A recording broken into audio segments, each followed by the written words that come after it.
ESL Mobile Challenge is brought to you by DHL and Pay Safeguard.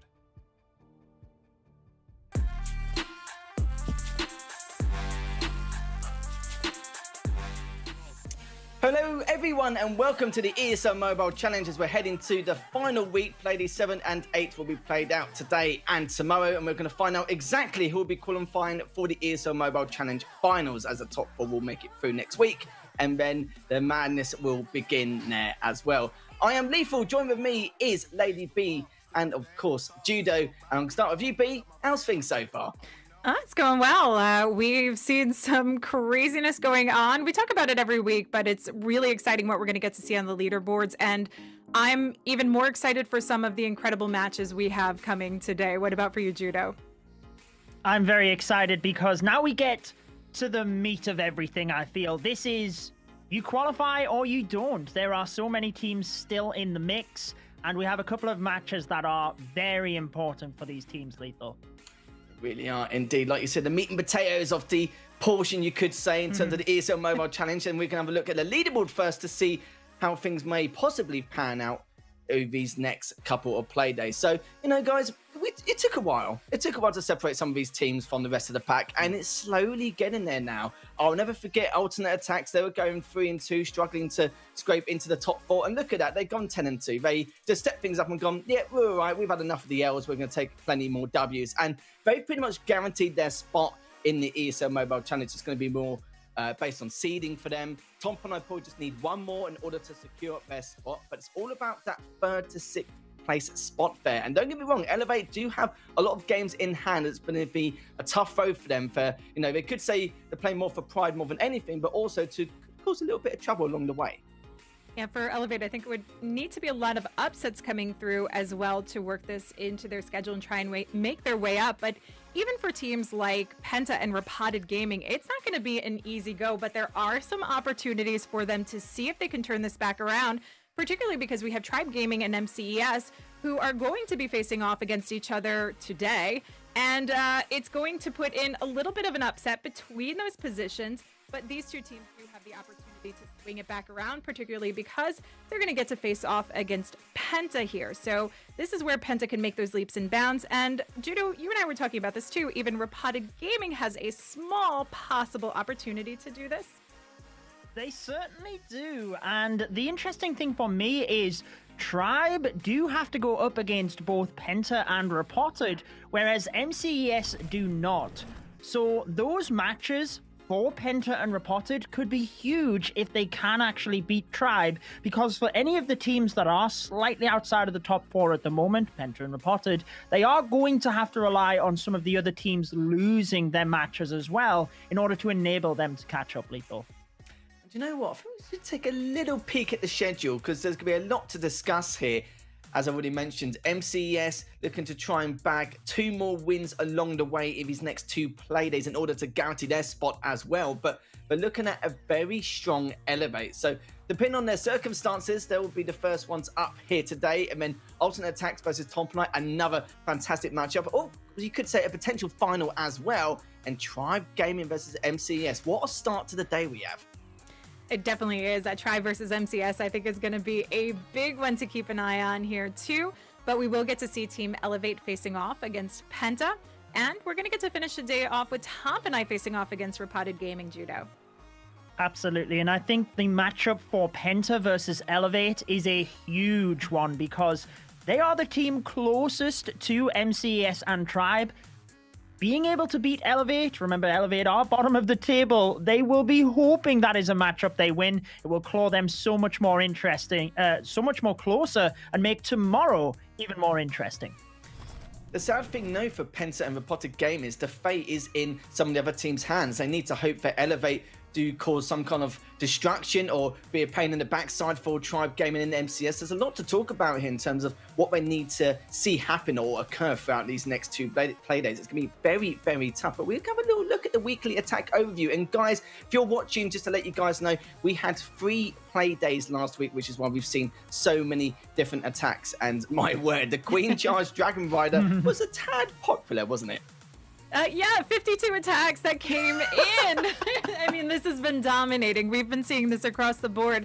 that this Queen Charge Dragon Rider is one of the most popular strategies, but not only that, it has some of the highest success rate. I mean, considering there were that many hits in and it's still rocking at about a 60% hit rate is huge for this. Judo, you mentioned when we talked about this before the show that this is even higher than what we saw in the World Championships for the Queen Charge Drag Rider.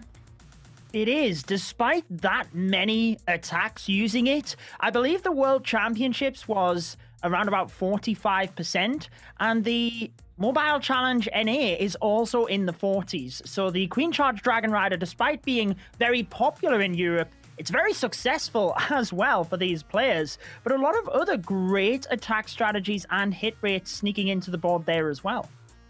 Even with the Super Pekka Smash, we're getting a bit of, Ground's getting a little bit of love along the way. I didn't expect to see this much. There was one play day, I think, in particular. We saw a huge amount of where the bulk of it came from, just due to the base builds we saw from a lot of these teams. So a lot of love there for the Pekka Smash anyway, and a lot of different hybrids here of the Lala attack. So it's nice to see a wide variety, but that Queen Charge Dragon Rider 52 attack, I'm not surprised at all in the slightest. I don't remember when we didn't see one in a particular war. It was very, very popular. We always go back to GK Tim into what he mentioned in the interview beforehand about how he sees that composition overall. But yeah, fantastic stuff nonetheless. But before we get the first series all out the way, said and done and started, Judo, we're going to have to say goodbye to you just for a little bit, but we'll bring you back straight after us in the second match. So don't worry, you're going to see a lot more of Judo later on this evening. But we are going to start off with this MCES and Elevate, and it's all going to be about Elevate here, as you've got to remember, for Potter Gaming and Penta, their fate is in Elevate's hands on a lot of different occasions here, but we've seen a lot of improvements from Elevate over the last couple of weeks. We definitely have. They are a strong team. There's no question about it. They have been trying to bring their defense to the game here as well, but they have not been able to make that full connection, unfortunately for them, just being taken over a little bit too strong by the other teams. They do have the opportunity to take down MCS. I would not count them out of this matchup, despite how strong MCS has been. We just need to see if they can work under this pressure. I think they were so close. Like every time it seems that they're maybe just a couple percent away and losing out, either just on a star count, having the higher percentage, or just losing out on like a small fraction of percent in these matchups. Yeah, you hate to see it. Elevate have been riding that boat or the wave, not just one occasion, but on multiple occasions. It's been a real shame indeed. But MCES, a lot of people may say that in terms of the consistency, it's almost on the same level of alternate attacks. Just alternate attacks just hit that plateau in terms of skill barrier with the consistency in comparison to MCES. But some great attackers nonetheless. We've seen Romeo put up some big numbers in the past. Kingsman doing very well. Tryhard as well. Every single one of them have shown some kind of flair or game-changing attacks where we've been quite surprised of, and we're going to see them hopefully continue that, because even though they're currently fourth, they'll be looking to get at least 1 or 2 wins to secure that top 4, and a lot of them would assume that they would gatekeep one of the top 2 spots. So it's been a little bit up and down for these guys, and we've noticed so far that going towards the end of these play days here in the ESL Mobile Challenge season, but they have been progressing and getting a little bit better along the way. I don't know if you hear the thunder rumbling right in the background of me here, but it's really ominous, and I think it's really egging up for a good matchup that we're going to see today.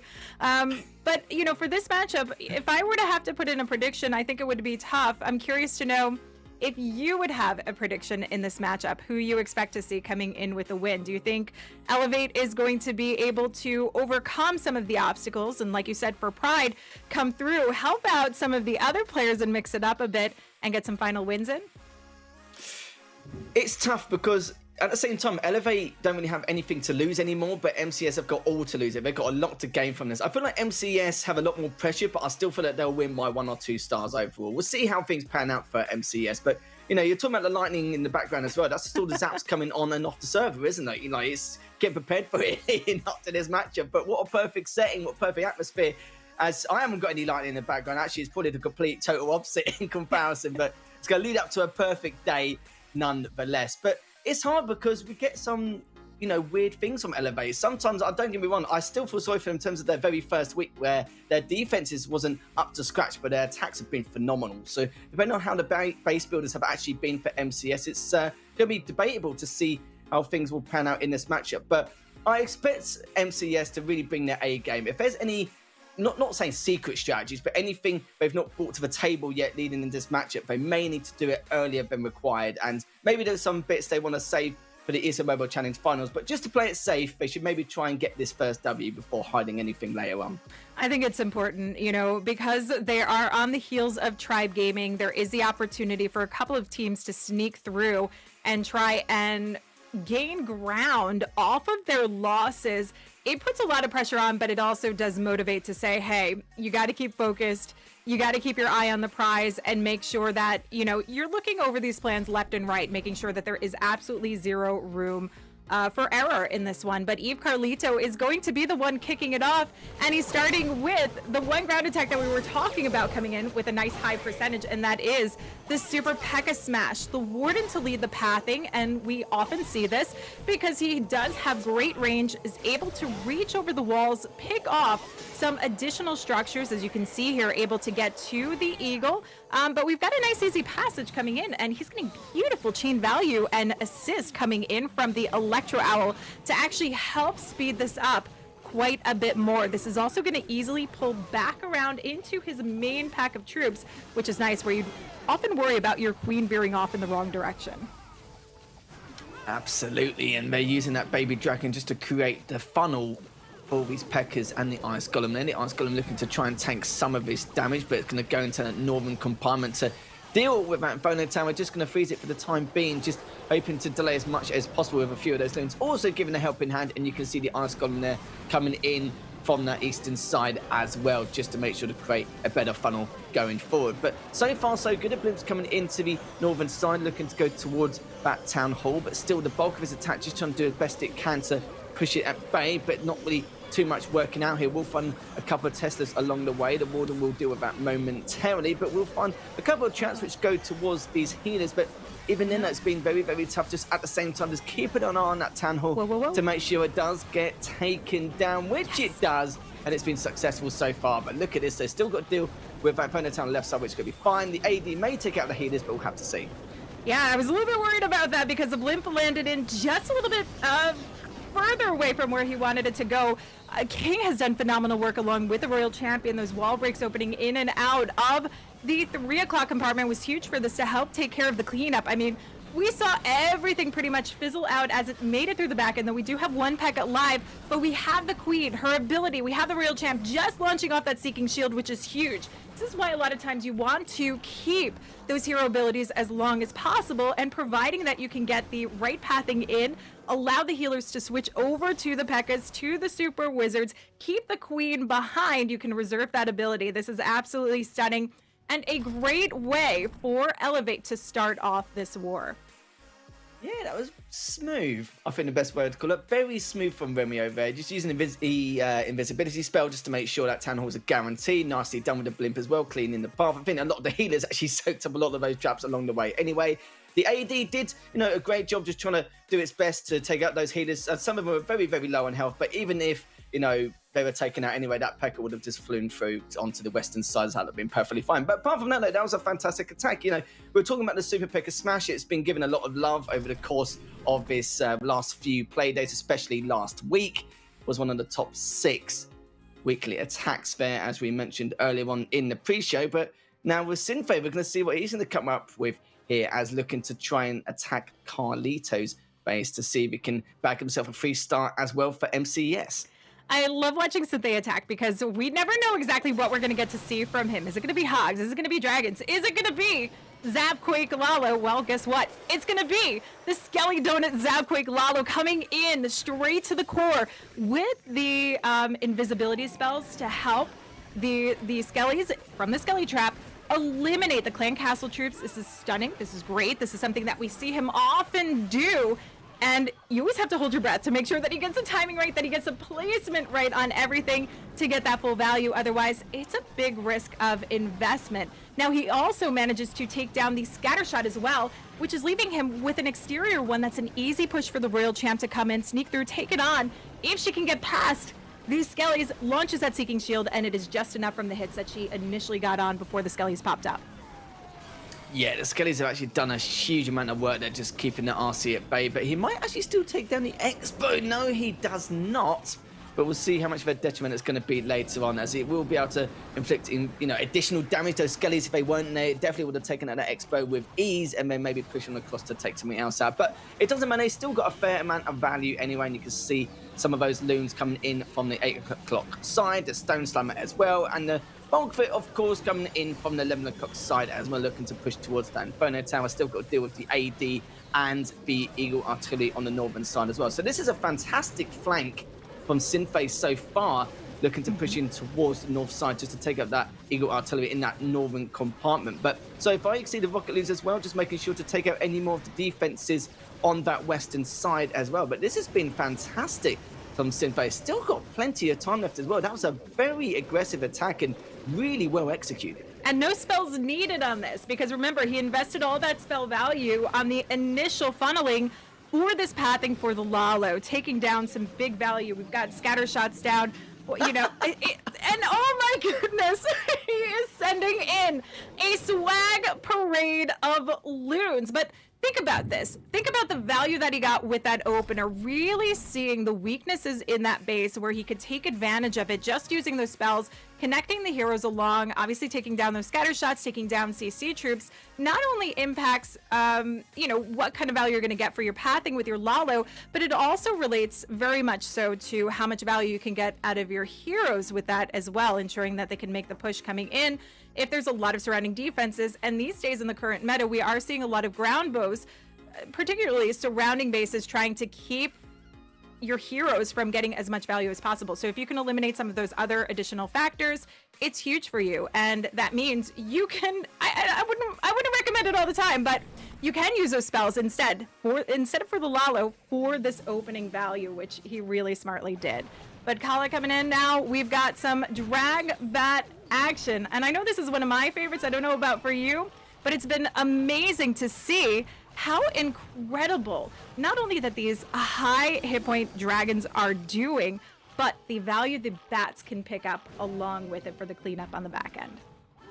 I think I've seen a lot more of the drag bat composition in NA actually rather than EU. We've seen it sometimes in EU, don't get me wrong, but I feel like it's been used a lot more in the North American scene. So it's nice to see a little bit more of it in EU as well, because I do feel like it is hiding in the shadows a little bit. Kind of the same as with the Inferno Dragon kind of composition, that also hides in the shadow sometimes. And now the Queen now coming in from that 10 o'clock side, just pushing into that compartment to take down that scanner shot, and still got the Archer Tower to deal with as well, straight after, as well as the Wizard Tower behind it.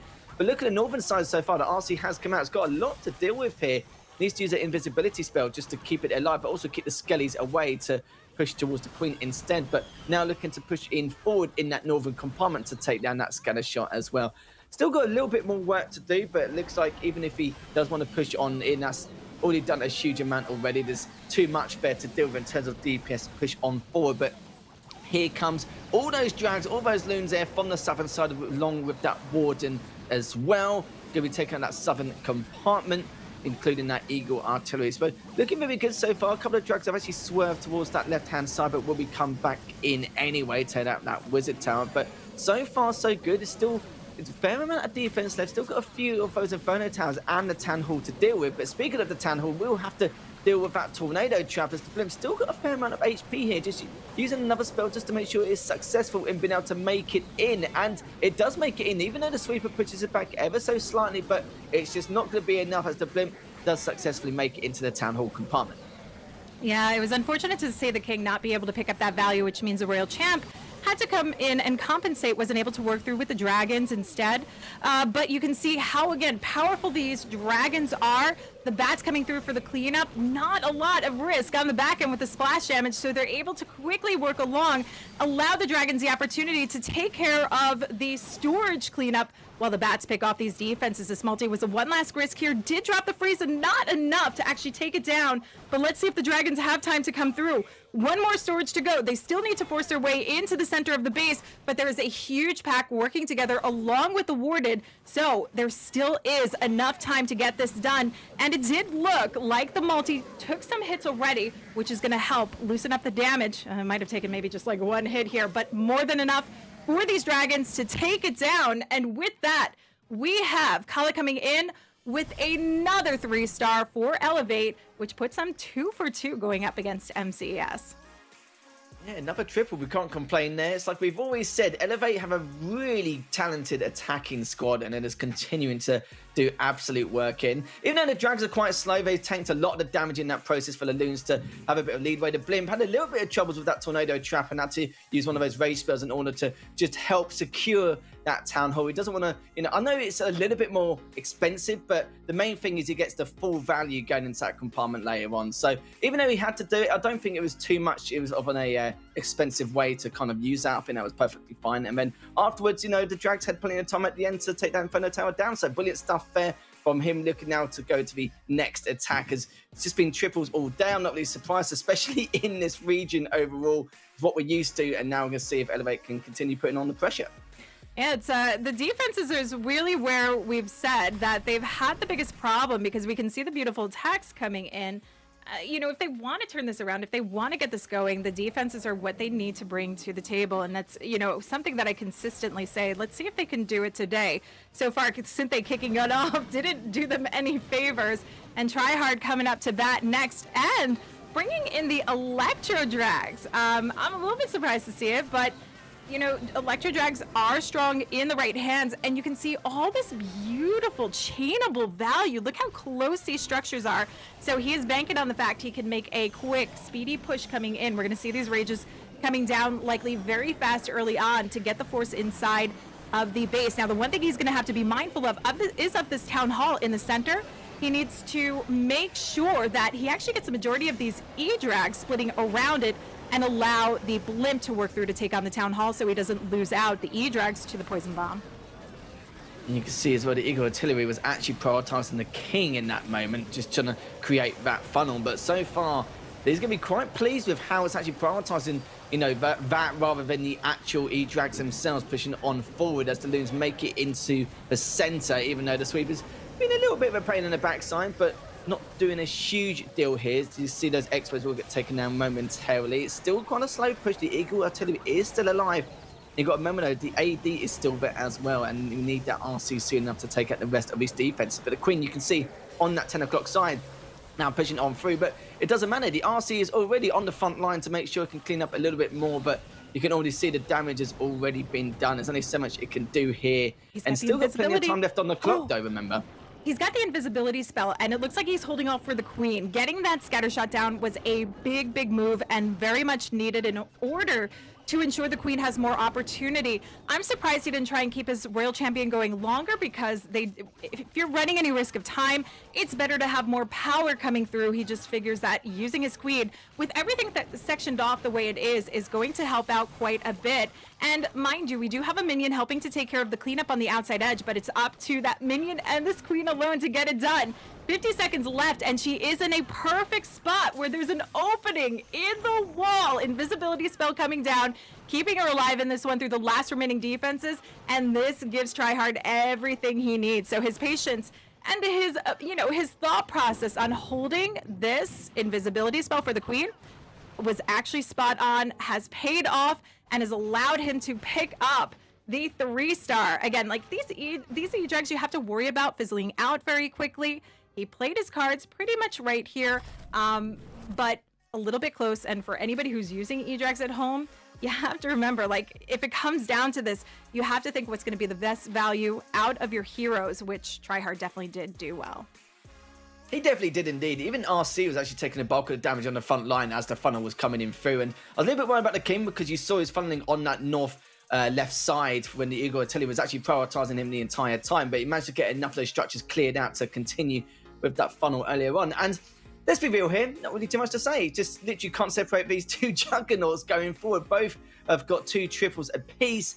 And so far, still looking to get 2 perfect walls as well. But we'll see how time goes, because like I said, both these teams have very, very talented attackers. I'll say as though not everyone in EU have talented attackers. They're all so good in this region overall. But now we're going to find out how we're going to go on into the second half of the portion of these attacks. But we're seeing some interesting compositions so far, babe. Yeah, we haven't actually seen the Queen Charge drag rider yet, which is one of those most popular strategies. We saw 52. Give it time. We saw 52 of them last week, and we've not seen one yet from the start. But yeah, I know. You know what? Tribe Gaming's going to be playing today. I know we're going to get some from Tribe Gaming. Let's see what Eve Mark has coming in. Looks like it is going to be the usual for him, and that is his superb Queen Charge Lalos. Kicking it off, though, with the Sneaky Goblin Blimp to take down the Town Hall, create the funnel here, which is actually a nice spot. It's right on the outside edge, helps to get the Clan Castle lure, and starts off this Queen Charge process.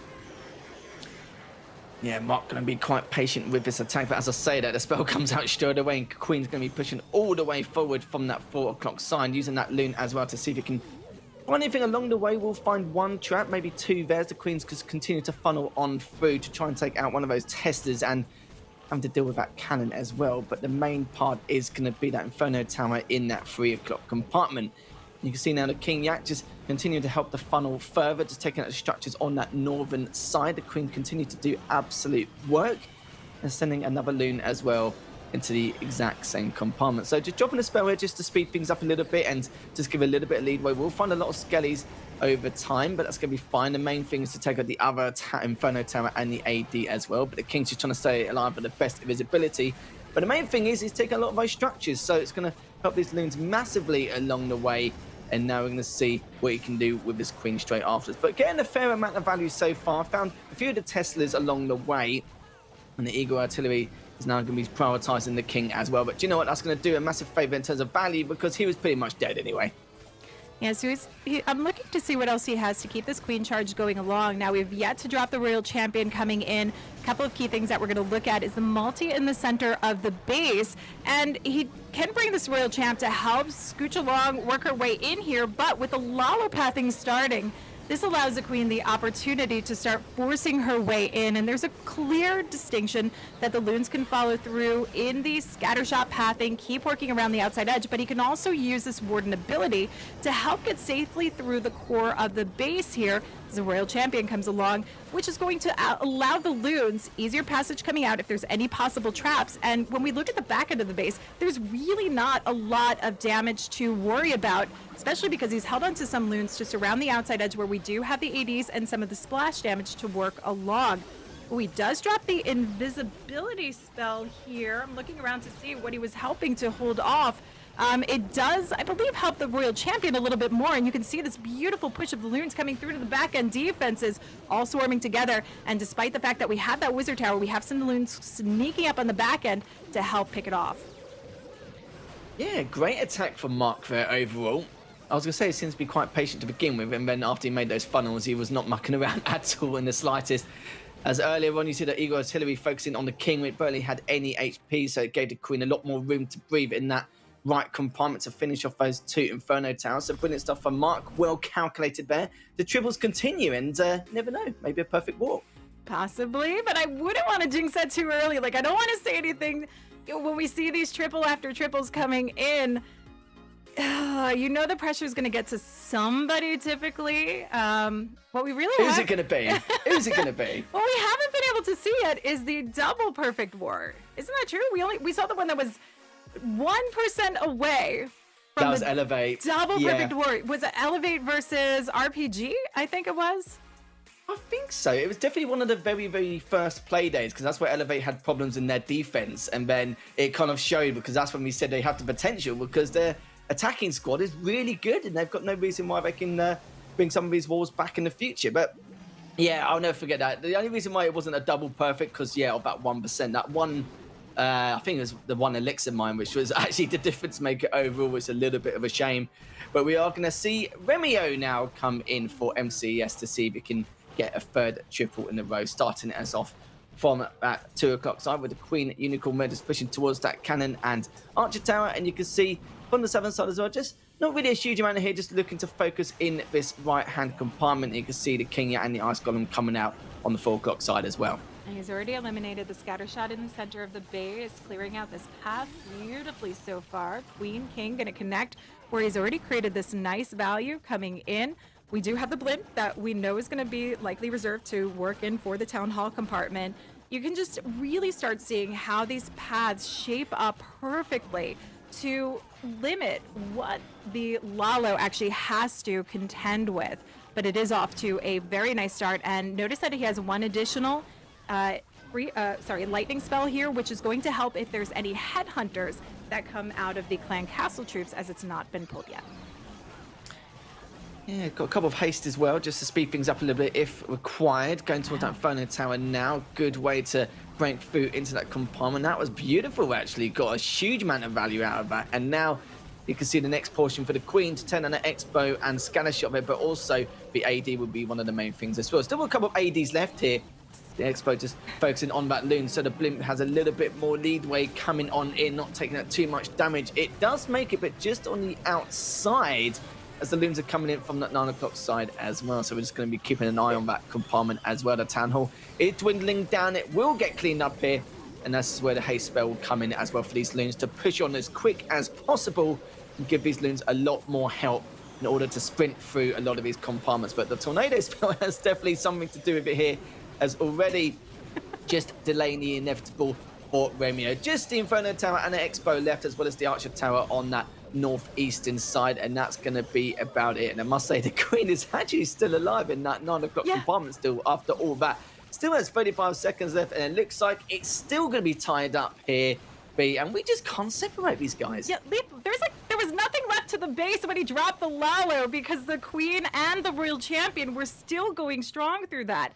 All they did was some outside edge cleanup since the blimp came in to take on the Town Hall compartment. There were a couple of surrounding defenses that the loons had to path their way through, but there was virtually nothing left for this Lalo to have to contend with that insane opener. Just the value you would expect to see coming out of Romeo, but nonetheless, it is still just jaw-dropping when you can see that much power left in an attack. Yeah, sorry guys, like, you know, we are doing our best to separate, but we literally can't at this point. And even if we went to time or anything like that, I do feel like MCS's attacks have been a bit quicker, I think, from the top of my head. But do you know what? I'm not even going to try and work that out. I'm just going to leave it to it right at the very end, because we don't even know if it's going to happen yet. But still, though, 6 attacks, 6 triples, still no way of separating both of these Titans coming into this now. So Elevate will be attacking next. So let's see what they're going to go up to in terms of their shenanigans. A few of the loons coming out from that 3 o'clock side. Let's see if they find anything along the way. Is the blimp's going to be following behind it, just to help make sure there's no traps and give it a nice, a bit of a brief approach there. But even though it does job, you can see what more it can do. Taking down that Inferno Tower will help massively. But even then, though, you can see the minion and the wizard on that right-hand side also just clean up some of the structures as well. And the Queen does come out to play. Yeah, so we were talking about this out of 52 attacks last week. We had those Queen Charge drag riders that we hadn't seen yet finally coming through, which you assured that we would get to see. And I like the way this is starting off. We have the Queen making her path into the Town Hall compartment. It's already been clearly defined and separated to allow this push coming in, taking on some of the outlying defenses.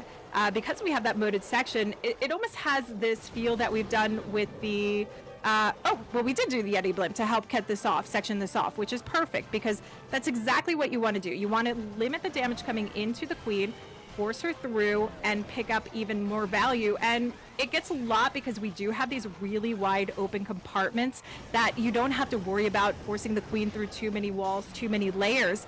And it's stunning because we're going to really narrow out the path here now for the drag riders to push through. Oh, that was beautiful as well. The King just coming in to create that funnel once again for the Queen. Also using the Rage spell as well, just to add extra caution and get a lot more value with the Queen as well. And not too sure if it's even required at that point. It was doing such a good job, but just needing to speed things up, which is probably the main reason, just so it doesn't get that time fail. But here comes the drag riders. You know, it took 7 attacks, but we finally got to see 1, considering how many we've seen in the past. But look at how much defense there are in the south and center. Of course, you've got Inferno Tower in the middle, but still got a bulk of it in that southern side. The Eagle Artillery, the Expos are all getting taken down, and so is the AD. The Warden's going behind it to try and speed things up once again, but not looking too bad so far. I'm just trying to see what's left. He's got 45 seconds left. He's still got the Archer Tower, still got the AD, still got another Inferno Tower there as well. So still got a little bit here to continue with. The Queen, though, still alive. The healer's just trying to do its best to try and stick with the Queen, but the Sweeper just constantly pushing them back. But I don't think there's enough DPS to actually take her down. So these are going to be okay. Once the Sweeper's been cleaned up, the Queen will recover a lot quicker. But at the same time, though, look at down south. These Dragon Riders have pretty much evaporated. And finally, we're not going to get this full 3-star now for Team Elevate. Yeah, it's not often that you get to see these drag riders just completely get obliterated like this. And the Queen, unfortunately, not enough time to get through, not even enough power with the single targeting Inferno here on that backside. This is going to leave the huge opening now for MCES to come through and try and claim their victory in this matchup, which they're really hoping for. They don't want to lose this early on. They don't want to give any ground to Penta, to Repotted Gaming, with a loss in this matchup, and leave even more of a possible opening for Tribe, since they're going to have to face Tribe later today. Typical. The first one between the Queen charged Drag Riders, and you know what? It's a fail. Absolutely typical from what we've seen so far. So even though it's a little bit of a shame, we still got 88%. It's not like it's a huge detriment going forward, but it does mean we have to rely on MCES have another failed attack along the way. But we'll see though. We'll see how things pan out towards the very, very end. And I must say, like, he did a great job keeping that Queen alive in the later stages, but by then it was just way too little too late. We saw down that south side, there was a huge amount of defense to deal with. There was at least 2 or 3 Expos, the Eagle Artillery, and of course that Inferno Tower in the center, and the Dragon Riders couldn't really just push into it as hard as they would like to. It was a nice, you know, methodical but also aggressive approach on that southern side, and it just couldn't seem to do it, sadly. Maybe he was a little bit worried about that time fail, which was also another option there to try and avoid, which is why he took ball out and bulk of that from the southern side as well. But a little bit of a shame, but won't kick himself too much, because you've got to remember MCES also have 2 attacks left, so 2 chances for them to, you know, maybe not be too successful in comparison, as Kingsman's going to be the next attacker here coming to this next matchup.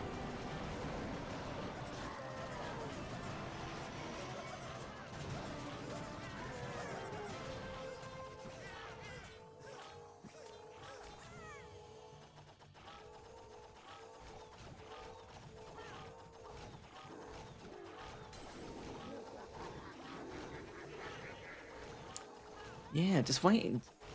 Sorry, just waiting so far. The Queen does come in from the 3 o'clock side, having to continue to delay things, have to deal with those pups, which is a bit of a pain in the backside, but it's not going to worry. It's not going to stop her by any means, but can always put towards that time fail, as a couple of loos now just coming in into that 3 o'clock compartment. See if you can find anything along the way here, as already the Expo just getting a piece of the action now, just trying to delay things as much as possible, still focusing on that Queen, but needs to take out ASAP, because she's actually getting out DPS, as you can see, just getting out heal technically, as to how the raid spell needed to come in. And this is going to be good stuff from them, as now managed to push into that Town Hall compartment, but now the Hog Rider is coming in from the north side as well.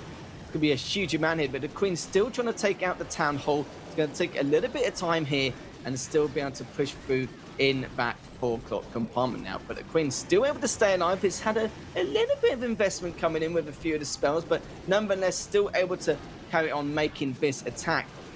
And now, though, the Hog Rider is still pushing on towards that center as well. The only problem for the Queen is that the Sweeper just pushing back those healers every single time. So there's a possibility here he could get taken down depending on how much DPS she's going to have to deal with. But so far, so good. Been pretty surprised so far, as now the Inferno Tower still having to keep this Queen back from the southern side. 50 seconds left. The Eagle Artillery is actually still lurking about here, but now the RC actually manages to take it down. Beautiful, beautiful stuff so far. 40 seconds left. I'm to take out some of his remaining structures, and I must say the RC has done a huge amount of work on that 7-8 o'clock side. Does take out the southern side as well. Only a little bit to deal with here and there. And there we have it, as Kingsman not going to let MCES down. We'll continue with the triples. One more away from the perfect war, and it looks like it could be done here, V. Yeah, this is getting mighty close. When MCS is in this position, we typically don't see them backing down quite a bit anymore. And we've had Tryhard, we've had Romeo, Synfade, Kingsman, which means we have Arium left to attack here in the final go. I don't know, Arium's been on a roll lately, so I think it's tough to think he won't get the job done, but even if he winds up 2-starring, he needs to hit that 89%, providing that Elevate would come in with a 3-star in their final attack. Elevate at this point, it's like kind of one of the main stories, really. Every time they're playing against one of these teams, it's like, one of these teams have perfect wall rush every single time when we're literally getting like 488% overall in terms of their attacks. It's, you know, it must be quite frustrating for them, but it seems like when they go against someone else, like they don't get perfect walls, or it's like a bit of a struggle, 12, 13 stars, but every single time they're always getting these perfect walls against Elevate, and I'd have to count and go through back all the, you know, VODs and just see exactly how many perfect wars they've had done to them, because it's been at least 3 or 4 so far, and here's another one which is going to be continuing the trend for MCES here, but we'll have to see as Mudda now from Elevate is going to be the final attacker from Team Elevate. They can still bring this back, as long as they get a 3-star to pile on the pressure, that's going to be fine. The only problem is, if they do 3-star this, it means they need to rely on MCES to get at least 87% or lower in order to gain that victory. So we have the Blizzard coming in to kick this off right there in the center of the base. Gets the clan castle lured out, picking up some good value, making great connection around. Not able to get as far as getting that scatter shot down, though that's not the main point of picking this one up. He is able to secure the value right there in the center. And look at this, because if we look at what remains on the board, we do have the 2 scatter shots. One connected close to the Eagle that's right on the outskirts there. Town Hall over on one side. So we can start seeing a defined path for the Loons to actually work their way around. And with the heroes starting up and gearing up, they can make an easy push coming in for the Town Hall compartment. Royal Champ coming in towards that single. She's just out of range, so she can take down the Hound, which is a good spot because that Eagle will start roasting, or I'm sorry, the Inferno will start roasting up very quickly here. I must say that compartment, the Town Hall compartment you were talking about, that is a beefy compound that needs to be destroyed later on, but they're going to start from that northern side to take up this Inferno Tower, but just trying to find anything along the way here. So you can see the King Yak just helping to create that funnel, just taking out some of the structures on the outer side, but the main thing is that Inferno Tower on the northern side has been taken down. So a couple of the expos here you can see just trying to deal damage onto that King just to try and slow its path as quick as possible. The Queen makes a nice welcome return from the 3 o'clock side, going to be taking out some more of the defense there in that Town Hall compartment. The King still taking a lot of damage, but using the spell once again. But, oh, I love that plan as well. The awareness there on the King, knowing that the Eagle Artillery was planning to prioritize the King and just popping him his ability just to make sure he can continue that attack. But it's prioritizing the King once again. Still able to stay alive, but not long enough, as now the Queen is continuing to make her way down south with the Lalo attack now coming in from that 2 o'clock side and having to take down the Town Hall. It's going to be a little bit more expensive, but at least it will be cleaned up. Oh, this is unfortunate. And I mean, this is also considering that they wanted to try and see if they could find the opening in the end here, because it was not over. But at this point, there is no way he can turn back around, having to force those Loons and use the Warden to come in from that part when we still have 2 scatter shots and an Eagle to worry about is detrimental. He is able to at least finish off by picking up the 2-star, saving this raid. I mean, the Queen on the outskirts did no help because the King had to face that full brunt himself, unfortunately, and wasn't able to secure this one. But again, 2 stars, they will be able to finish this off with a reasonable star count. We saw a beautiful performance, all those 3 stars rolling through from the start, 13 stars on the board for them. But MCES obviously with the easy opportunity, save 2-star here, and Arium can secure the win for MCES, putting them in a pretty fine position in these rankings. Yeah, 62% 2-star, not how you want to go out, but this means that it doesn't matter about percentile at this point. As long as they 2-star it, they'll be perfectly fine. They're going to be very happy with the performance so far from what they've just seen as well. But, you know, they're going to be looking for a bit more than that, but they're going to be looking for that perfect wall and Elevate having to facepalm every time they get perfect ward every single time. Just another one added to their collection. It's not a collection they want, of course, but, yeah, a little bit of a shame there. But Muda, you know, is a fantastic attacker. Not really too sure how that went a little bit wrong for him. It's a shame that he had to, you know, the attack on the Town Hall compartment especially became a little bit more expensive, as you rightly pointed out. earlier on. But already you can see a very fast approach here from the side of MCES. The blimp coming in towards that town hall. You saw a couple of those rocket loons as well. You can see that defensive lava hand there continuing to not do anything of all as of yet due to those spells, but the main bulk of it is to make sure to get that town hall down, or at least try and get as much done in that compartment. As you can see, it's going to continue on. Will it be able to get taken down? Yes, it will. So that was successful in the end. As we can see, like I said before, guys, as long as they get 2 stars in this final attack, in this war, MCES will secure that W. Really nice move there with the Blizzard. Again, you hold your breath like the Seeking Goblins. Make sure that it gets taken down. And then he can start with the heroes, getting this nice opening into the scattershot compartment. The King going to take the lead, but we do have an additional wall break to force us along a little bit further. And I'm curious if it's going to be to try and get a corner connection, allow the Queen access to get closer to the multi-targeting Inferno, because the King can beat his way through the wall. He can even send in the Royal Champion, but he actually opens up the Eagle compartment here and allows the Royal Champion the opportunity to work into the center so she can pick off this multi and ideally with the invisibility spell go as far as picking up the scatter shot here, and that is going to really navigate the pathing for this Lalo. Brilliant stuff there, using that King to make sure it's going on the outer edge to clean up those structures, to help the Queen funnel into that compartment, taking out everything on the northern side. But here comes the bulk of it from the 10 o'clock side, as now the AD has been trying to do a bit of work, but it won't be doing much as the lava hand just tanking all that damage. And this is great positioning with these loons as well, and the Warden's coming in as well towards that northern compartment once again, going straight into the center. Great job using these spells to get the loons in very, very early into the center to make sure to not tank as much DPS as the as Muda would like to do on the defensive side. Already you can see a few more loons are trying to take out the AD as well, but with the lava hound still alive, tanking all that damage, he's going to be perfectly fine. He's already got the 2 stars. He's still looking for that perfect wall. It looks like it's going to be, even though there's a tornado trap, that's just going to be pretty much delaying the inevitable, and there's so many units on the map so far, that's going to be perfectly fine.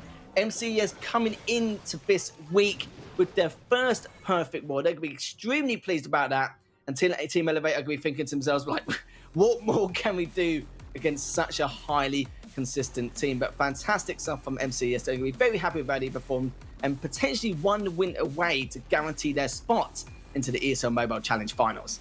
Yeah, this is a great way for them to start, knowing that they were in a position that they could easily get knocked down a little bit, especially that they have to face off against Tribe. It's a great way to kick this off, because now that puts a little less pressure on the Tribe matchup that they have later today. Absolutely impressive, but again, we expect almost nothing less than a 14, even 15 star war coming in from MCES. I don't know why I'm surprised. I'm actually a little bit surprised, as though it's not a common thing, but it seems to always be Elevate every single time, which is, yeah, it's a little bit of a shame. But guys, we've still got 4 more fantastic matches to come. And don't forget, coming up next, it's going to be Tompinai versus Alternate Attack. So you guys do not want to go anywhere, as we'll be back in just a few minutes.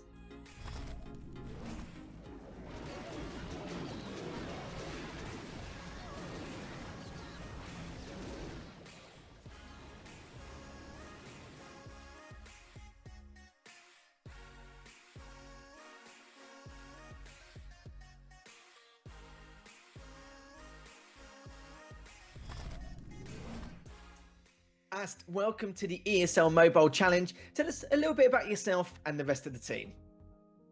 Hi guys, I'm Ast. It's nice to be here. We are ATN Attacks, the world champions from last year, and yeah, our only goal so far is to try to win the competition. Now, speaking of the World Championships, I must say congratulations on being the first team to qualify for the Clash of Clans World Championships for this year. Now, you've qualified early, which is great. Do you feel like you can dedicate more time to ESL Mobile Challenge now in terms of prep, research, etc. onto your opponents? Because obviously before you couldn't, there's multiple competitions there. It's very hard to keep track on one and focusing on so many different teams, but now you've already qualified early. Do you reckon that will give you a bit more time to prep and research your opponents in the ESL Mobile Challenge? Yeah, for sure. We don't have the qualifiers to deal with, so we have some extra time to prepare the bases, and we don't have to have as many bases as the others. But also we had a slight summer break, I would say, after the qualifying short relief, so we also didn't do as much work as we maybe should have done in the past weeks. But yeah, definitely it helps with the preparation. Absolutely. You know, preparation is key, especially in Clash of Clans. Now, you've only lost to Reported Gaming and Tompinai. What weaknesses did they exploit, and what do you think your team could have improved on in those matchups in particular? Reported, I think it's just our offense was not good enough in that war. Tompinai is really good. I would say probably the best team at the moment, since we're lacking a bit of practice at the moment. So I think they were just better than us, and we need to practice more to get back on their level. Definitely agree with that one. Tompinai and Reported Gaming, their attacks have been very solid. Tompinai in particular, definitely a slap in the face, really. We was all quite surprised, actually, how strong they were coming into the ESL Mobile Challenge. Now, going to the next question, is there any dark horses you're going to keep a close eye on in the next couple of weeks? No, I think there's, like, all the teams are really good, but definitely Tribe, MCES, and Tompinai will be the top contenders against us.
ESL Mobile Challenge is brought to you by DHL and Pay Safeguard.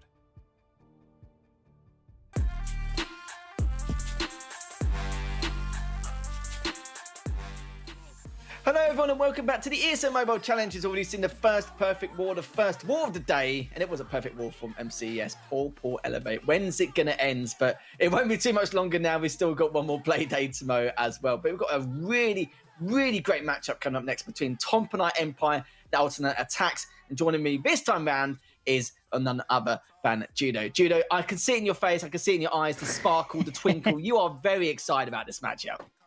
I certainly am. The number 1 and the number 2 teams in the leaderboard right now. Alternate attacks qualified at this stage. Tompinai not quite there. They could still be caught up, but it would be very slim chances, I feel. So this matchup is very much who is going to be seeded ahead of who and have the mental advantage moving into the finals.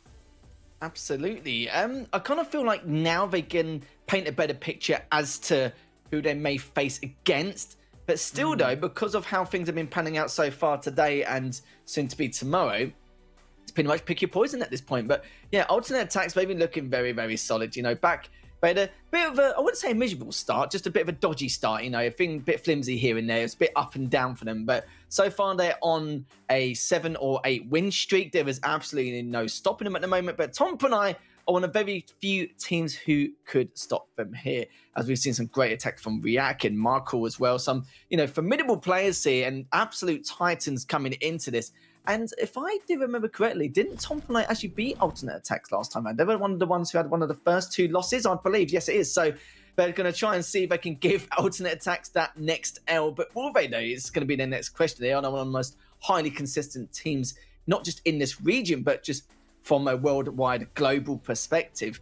And everyone knows exactly what they're like and what they get up to. But like we said before, alternate attacks don't have anything to lose. They've pretty much guaranteed their spots, and alternate attacks are going to be perfectly fine with that. Tompinai just need one more win just to be comfortable knowing that they can secure their spot as well. But this could be, you know, what you call a grudge match here. It certainly could be a little bit of a rivalry, if you will, a pre-Worlds final as well, because these two teams, whilst they are at the top of the leaderboard here in the challenge, they are also the only 2 teams to have received golden tickets for the World Finals this year. So they are definitely the best 2 teams in the world, arguably, right now. And it is going to be who can get that advantage. Like we mentioned, Tompinai coming out on top last time, but during the break, we did hear the interview with Ast, who, you know, was saying they want to get their own back. They were very humble with the loss, and they know Tompinai beat them fair and square in that matchup. They want their own back, and it is Sir Iron to kick things off for alternate attacks here, Lethal, and he's using the Dragon Riders, but a couple of Inferno Dragons mixed in. Yeah, we didn't actually see the Dragon Riders that much in the last war. We saw it once, maybe twice. I think it was actually just the once in the end. It wasn't really too successful, which was a little bit of a shocker, really. We didn't see it until the 7th attack, but look at how aggressive this attack is, Judo. Already pushing in to that 4 o'clock compartment, just taking out the scanner shot and the Expo, and most of the defenses there. And the Queen on that 3 o'clock side with that Unicorn just now looking to take out that Eagle artillery. This is very, very fast, very methodical, and Sir Iron, he had a bit of his ups and downs with his execution on the attacks, but this is looking very good so far. Just needed a bit more caution on how he uses his next spells. Certainly is, and look at the delayed deployment of the Battle Blimp, only just coming in now, waiting for the Grand Warden ability, because he wants to be able to pop that on the Inferno Dragons as well. Was it delayed a little bit too much? Oh, he pressed it early on. Of course he did. That's what you do in the Inferno. I was waiting on the ability there, and I was questioning what was happening, but I guess I completely missed the start of the attack. That is what you should not do, but the Town Hall does go down. He's still got a good few spells here, and he obviously waited on the blimp until a lot of the traps had already been set off.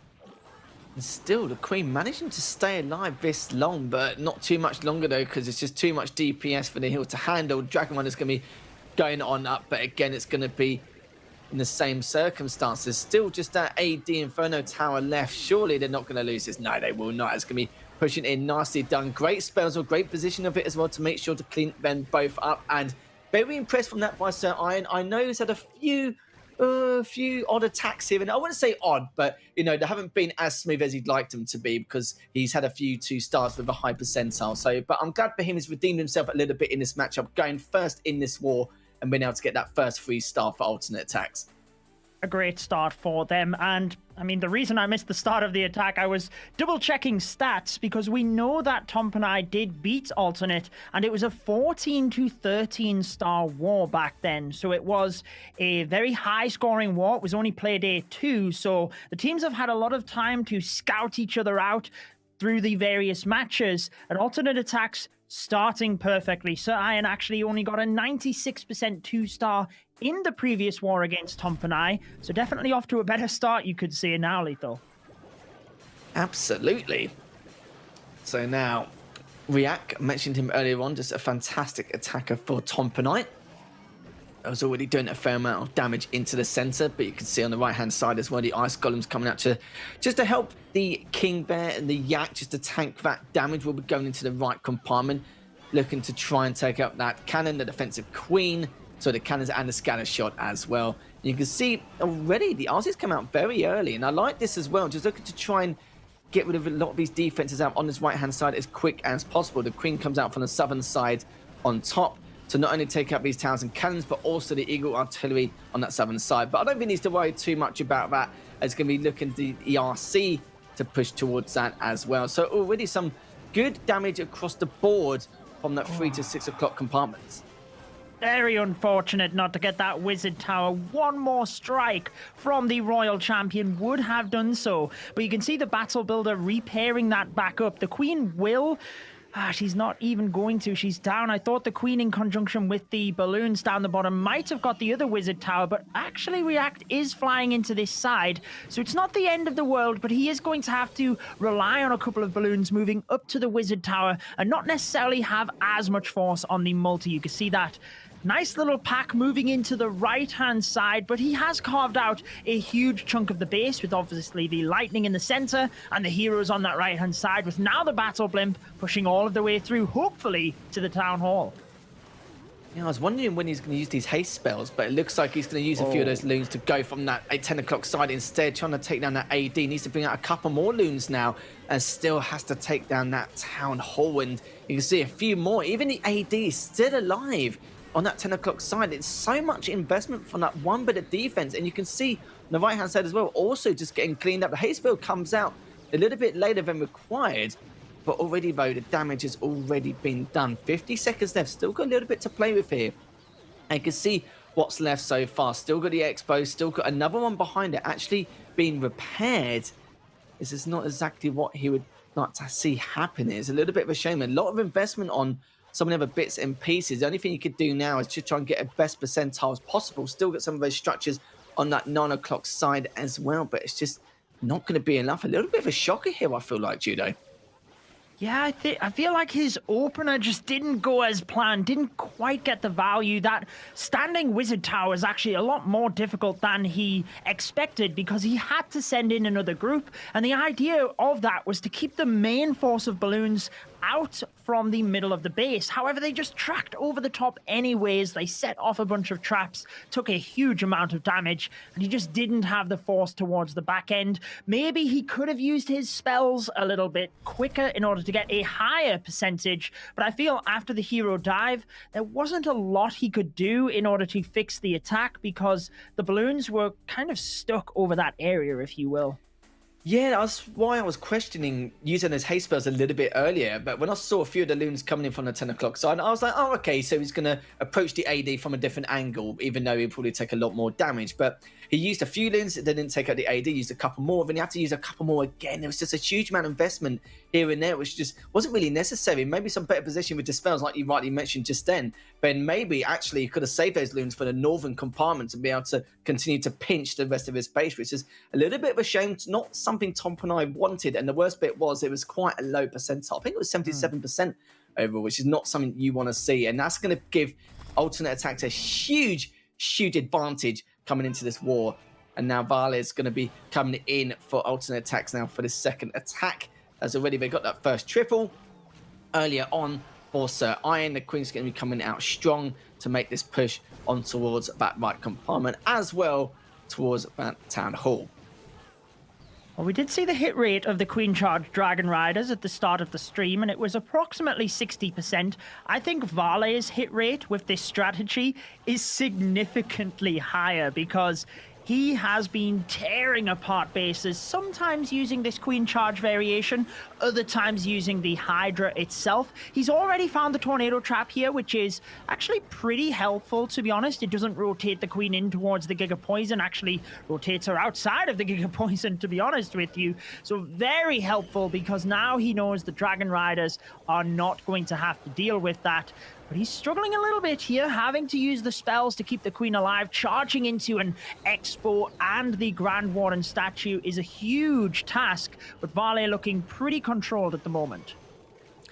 Yeah, do you know what? He's doing all right. He's looking okay. The Queen continuing to cause a bit of havoc here, going towards that northern side. So it's going to be a good funnel numberless. Looking to go to that northern compartment now to deal with that defensive Queen and a scanner shot, especially. But how's this funnel going to work out? The Queen's got to tank a lot of his damage here and not blame him for the spell coming down, just to make sure it's a absolute guarantee to get the best value possible. The healers will have to deal with one of those traps, but could be okay for now. But that's where the bulk of it's going to be causing a fair amount of issues. But you can see a lot of the attack come from the southern side as well, especially those Dragon Riders taking out the scanner shot, trying to take out that Inferno Tower as well. Does manage to do it in the end, but Eagle Artillery is actually focusing on 2 of those Dragon Riders coming in, as you saw. So still looking too bad so far. The Queen's staying alive on that northern side. The Stone Slammer coming in from the 9 o'clock position as well to try and deal with some of these towers and that Eagle Artillery as well here, Judo. Very quick reactions from Vale here, because the Dragon Riders had not 1, not 2, but 3 Seeking Air Mines after them, and he quickly pressed the Warden ability to tank through every single one of them. The Dragon Riders' main downfall is the Seeking Air Mines. It does so much damage. I feel the quick reactions to that Warden ability have arguably helped him get this. Yes, he set up the pathing beautifully, but he only has 1 Dragon Rider left, and that could have easily been history if he didn't press that Warden ability. Time as well, ticking down quite low, so had he have lost them earlier on, I think that could have been a defense. And beautiful attack, beautiful execution, but for me, beautiful adaptions in the middle of the base there really helped Vale get this one done. Fantastic 3-star. Yeah, Vale's going to be very happy about that. So far, 2 triples back-to-back for alternate attacks. First one being Sir Iron. It just shows if he don't only build bases, he absolutely destroys them as well along the way. Great stuff from him, and Vale just continuing to do absolute work as well. So looking at a potential perfect wall, we've seen quite a few of them from alternate attacks and against a lot of these teams, no matter who they're against. Tompinai had probably, it wasn't exactly a dream start, probably one of the worst starts possible, but hopefully they can recollect and just be able to now rectify what's occurred over the past and be able to just move on and reset their mentality, because they had a lot of pressure coming into this, and not only that though, not a huge amount at the same time. Like we've already said in terms of the standings, they need to win 1 war out of the next 3 or 2 or 3 they've got coming up left. And alternate attacks, it is a big deal. It's a huge amount here. They might just not want to give anything away at the same time. There's a lot of indicators here in this matchup, and you've got to feel really, there's a rivalry between these 2 teams, of course. But if they let Pride get in the way too much, they may start revealing some of these strategies we may see next week leading to the ESL Mobile Challenge Finals. So obviously they'll probably calm it down a bit, not go full throttle, but we'll see in these next few attacks. But 77% isn't ideal in that first one now, as now we'll see if Tompinai can now recover from that first attack. That is what they want to do, and they just want to get all of the 2-stars out of the way now. Let's get them out during the challenge phase, then we can bring in the 3 stars for the finals. That's Tompinai's plan, or I would like to think so. Yeah, as we have Almualin moving in with the Queen Charge Dragon Riders, though, we'll be taking inspiration that Vale just destroyed one of their own bases with this, and he's diving into the town hall, which is always nice to take down early, and then trying to walk the Queen around to this other compartment. Doesn't have a jump spell. Sometimes we do see Tompinai charging the Queen right into the middle of the base. Looks like he's just going to try and flush her around the outside. Does have the battle blimp selected, although we did have Vale using the battle blimp and actually switched to the Stone Slammer for later on in the raid. Queen just about to get into this compartment, though. He's already set off the funneling. Wizard will help to assure the Queen moves into the middle. And so far, so good for Almualin. Absolutely. Having to use that rage spell just to keep her alive a little bit, just to be a bit bulkier. Another one's going to come down again, but does get cleaned up. And, maybe he was looking to put it down a little bit earlier, but there was just too much DPS for her to handle. What makes matters even worse here, the AD is actually doing a huge amount to these healers. I'm not too sure how many was taken out. I think it was just the 1 in the end. It needs to be 100%, but it doesn't matter though. The RC is just continuing to try and wreak havoc. The invisibility spell is going to help keep that RC alive, so the defensive RC does get taken down. Wow. And now here comes those loons and Dragon Rider, as well as the Warden coming from the southeastern side, and a Stone Slammer now going towards that south compartment as well. Oh, it is going from bad to worse. He committed a lot of spells towards that Royal Champion as well, but the healers kept getting picked off from the Seeking Air Mines. Clearly a baited area up top. It does mean the Dragon Riders have a little bit of an easier ride down the bottom of the base, but with no Queen and no Royal Champion helping out, I really can't see them having the power to get through this. The good thing about the central multi-target Inferno is even if you get one Dragon Rider, as you've seen, split off, it can take it down. And you know what? He's still got a lot of Dragon Riders, but I think even if they could get through the defenses, he just doesn't have the time now to clean up, Lethal. He really doesn't. 30 seconds left here. Going to be a very difficult task. The worst bit is the minions is actually following suit with the rest of the pack, so there's going to be no split and almost no chance here, considering the circumstances he has to put himself through. It's just not going to be enough. But again, this is not what I expected from Tompinai. It's I must say, probably the best phrase for it's just a bit uncharacteristic of them because they're known to have such talented attackers coming into this. And don't get me wrong, you know, they've almost guaranteed their spot in the challenge finals, but didn't expect it to go like this. But it's all because of the very beginning with that Queen. You can see he was using that rage spell and everything else to try and keep her alive. Couldn't keep her alive. There's just way too much DPS in that compartment, got taken down. And at the same time, the healers were just getting destroyed by the AD as well. There's only 2 left. The RC was trying to stay alive, using an invisibility spell. Managed to stay enough to take down their defensive RC, but couldn't get enough value after that as well. And the healers were just cleaned up straight afterwards. It was just such a shame indeed. And not something you normally see every day here, Judo. First attack, 77% 2-star, and the next one was 87%. So literally they're hoping for a miracle at this point, considering they are against alternate attacks.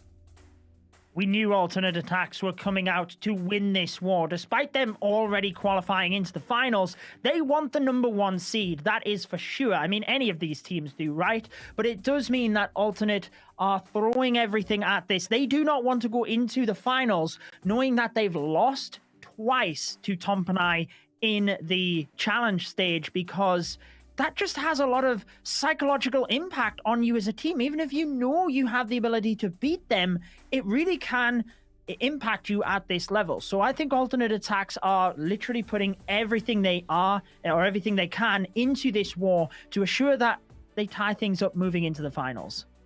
You make a really good valid point as well, because I think, you know, with that kind of feeling, like just being able to at least get that one war win over Tompinai to make up for that last war as well, it helps them ooze confidence. And you see that alternate attacks are definitely the most planned in terms of their course of action with these execution of their attacks. It's very quick, very fast, very aggressive. It's like they've attacked that base 100 times before we go live and, you know, actually going for these in terms of their opponent. It's actually crazy how well prepared they are. We've seen, of course, like Yoyo, he hasn't even been up yet. He's done some fantastic methodical attacks, but such a clean, fast-paced as well, and nowhere near time fail in the slightest. And you're right though, it's not going to help Tompinai go into the finals, considering how they see this matchup just in general. They see it as though, oh, it's fine, we'll just, you know, do our best, but won't reveal anything going to the challenge finals or what we don't know. But considering what we've seen so far, alternate attacks are looking very, very strong, and this win, like you said, will also guarantee their first seed going into the ESL Mobile Challenge Finals. And oh, look, speaking of Devil, we're going to be seeing him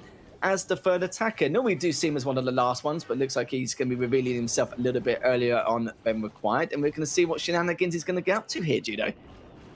Yeah, hasn't quite brought his huge concoction of spells that we've been used to. We've been spoiled too much, Lethal, in previous challenge days.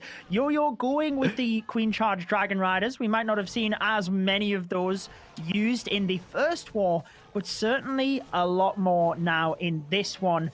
I will say that alternate attacks, they haven't lost a match since the opening days, have they? So they will want to move that momentum into the finals as well. I feel this is a nice start from Yoyo. He's used the Headhunter successfully versus the King. So far, not having to commit any spells to the Queen. He's actually just stripping out the area in front of the Town Hall, which is interesting because he's got the Stone Slammer. I wonder if he's trying to get to the 50% and just send that in, but actually the sweeper's in that region as well. So I'm interested to see what the plan is for the Town Hall here, Lethal. Absolutely. Good use of spells so far to take down that compartment, and the Queen coming in as well. Looking very good with the King just going into the right compartment to make sure that that AD is cleaned up, and now the next spot is going to be that scatter shot. It's going to be very, very important going into this. And you're absolutely right, you know, seeing where the Stone Slammer is going to go, depending on the circumstances, and now already the Queen have to deal a fair amount of defense there. She's going to be there for a while. We're going to leave her to it and just see what's going to be happening further down south as already the King just flying on through into that compartment, taking out that scatter shot. Warden's been coming out with the Dragon Runners on that southern side as well to try and take out this Multi-Inferno Tower, and it looks like it will be able to. It's been beautiful stuff so far. The healer's being brought back once again, just pushing it back, but that's not going to stop anything. That's going to pretty much delay the inevitable as the Queen's still continuing to be on the warpath on the northern side, taking out 2 Expos, but look at the southern side as well. Still all the Dragon Runners left alive, as well as the Yak as well, and looking towards to finish up this last compartment with the AD, the Eagle Artillery as well, and there's only a few bits and pieces left, and there we have it there, Judo. There's the Stone Slammer. A little bit late, but you know what? It doesn't matter at this point because he's already done a huge amount of damage nonetheless. This is going to be a great attack so far from Yoyo. Oh, it is an easy 3-star at this point. Beautiful job. It always is a little bit nerve-wracking to me when people walk the Queen in one direction and then make her switch, as he did with the King, to force her all of the way back across to the Town Hall. It was done perfectly, and he saved onto the Stone Slammer, just in case the Queen decided not to go over that area. You never know what she has in store for you, shall we say. So holding on to the Slammer until the final moments was his plan B for the Town Hall. Honestly, I don't even think he needed it. He shredded that base so well. Pretty much all of the Dragon Riders left over, and alternate attacks following in the footsteps of MCES in the first war so far. Yeah, that was, again, just disgusting to watch. It's just annoying how good he is as an attacker. No matter what base he's up against, he just makes it look easy, and it's just so annoying, but it's just a pleasure to watch every single time, and everyone's probably thinking, why can't we attack like that? But I don't know, you're going to have to ask him, as already the spells are going to be coming in, just taking out a few bits in the center, and a couple of loons coming in from that 2 o'clock side. The Blimp's going to make a lovely little appearance here to see if they can find any traps. Those loons have already made sure of that. Just going to be dropping into that scanner shot compartment to try and do as much as possible. We've done a fair amount there, taking down the Expo and the scanner shot there, so going to be pretty pleased with that so far. As already Meteo now, as already you can see here, but he's already had a couple of 2 stars from his previous teammates, but a 3-star is absolutely required here to keep this as close or as competitive as possible. Certainly is. I feel this is a very good start, actually. I quite like how he had the Valkyrie in the composition so that he could take advantage of the clan castle there. You can always use that against small, packed out clan castles or even skeleton traps if they pop. And he's really been able to take apart the base in sections at the moment. Lightning spell for the middle, the Yeti Blimp. Now the hero is moving into the compartment next to that. He's still got the Queen ability here as well, although she is standing inside that devastating poison of the Town Hall. So she's not really going to get too much further here. However, he's pretty much got what he needed. Would have been nice to get that sweeper, to be honest, but he can still power on past that. And that's pretty much all he had hoped to gain at the start of this attack. Great positioning with these loons. As already the tornado trap. Trying to keep things at bay as much as possible. Sending another lava hand from the southern side just to take that damage from the AD. Trying to get the loons in there as fast as possible. Good spell usage as well. Fantastic positioning actually from them to help be able to catch up and also not just join the rest of the pack, but be able to take up that AD as fast as possible. Great timing as well. The lava hand literally just got finished up there, and you can see now the RC keep an eye on that as well from the 3 o'clock side. It's going to be very important for him to try and take out as much of the defenses in this compartment as possible. But you know what? He's still got some of the spells left, still using those minions to take out the storages on the left-hand side. Only the Inferno Tower and a couple of other towers here just to finish things up, and that's going to be a much, much better attack from what we've seen from Tompinai in comparison to the past couple we've seen. But so far, though, it was very well executed, very well planned as well. It was a little bit shaky at the start, but it seems to be going okay from the get-go from the second half. So good stuff from Tompinai to make sure to at least bag this 3-star coming in. But it does mean with alternate attacks, 3-star the next one, it's going to be very close to being mathematically impossible. Yeah, I think alternate attacks are going to continue to strike home here and take this war. I cannot see them slipping up with the form that they are. But that does not take away from Tompinai Empire. They had a great attack in the last one there. Beautiful job. And, I mean, the enemy queen was popping off the balloons pretty quick towards the end. Metro had to make a decision there on whether he froze the queen or froze the multi. And I feel he did a really good job freezing the multi. It would have been tempting to freeze the queen where the balloons were taking a lot of damage, but that actually helped not just the balloons, but also the Royal Champion. And arguably, I think a tough decision, but the right decision, which helped him get the 3-star. Really did indeed. But let's no mucking around here, Judo. Let's get straight into another attack. Still got 2 attacks left from both of these Titans. There's alternate attacks looking for that perfect war on Tompinai. That's definitely going to send a statement towards Tompinai's way, leading into the ESL Mobile Challenge finals next in not too long's time now, as the Drags are already coming out in full force with those Dragon Riders and the Warden. The Blimp's going to say hello as well. It's going to be making an appearance here to go towards that Town Hall. And I must say, still going back to it, if alternate attacks do get this perfect war, still sending a statement to Tompinai leading up to next week's challenge finals. The Blimp's going to have to deal with that tornado trap. Still, the Loons have to deal with some of this as well, taking a little bit of damage there. Will be able to try and take down this Town Hall. Will it be able to? Has to use that spell to just be able to freeze things ever so slightly. Even though the Loons don't take it down, looks like they're using that drag to finish things up anyway. So good execution so far from Ast. Again, this is what I'm talking about. Alternate attacks, very fast, always dictating the pace, very, very aggressive, very hard to keep up sometimes. And still, after all this chaos, their spell usage in terms of the positioning is so good. I know you like an aggressive start to these attacks. Ast is just over 1 minute in, and pretty much the base is gone right now, Lethal. I have to say, great use case of the Clan Castle troops, because he used the lightning on all of the defenses around the town hall that could have shot up at air troops. So by having balloons that popped out of the battle blimp first, it meant that the Inferno Dragon could literally just beam up on the town hall and take it down. A very unique use case of the Clan Castle troops, but a very good choice here. And with the Royal Champion ability, still has that freeze spell, does not need it. Over 1 minute remaining. You were talking about, can Tompinai actually bring this back? Is it still possible? Alternate attacks, slamming down with another 3-star. There is no chance now, and it's all weather. They can put a perfect war on the board and actually put a statement to Tompinai for the finals. Or can they actually knock Tompinai into a losing streak? I'm pretty sure Tompinai are qualifying, but Alternate doing everything they can here to try and make sure they do not.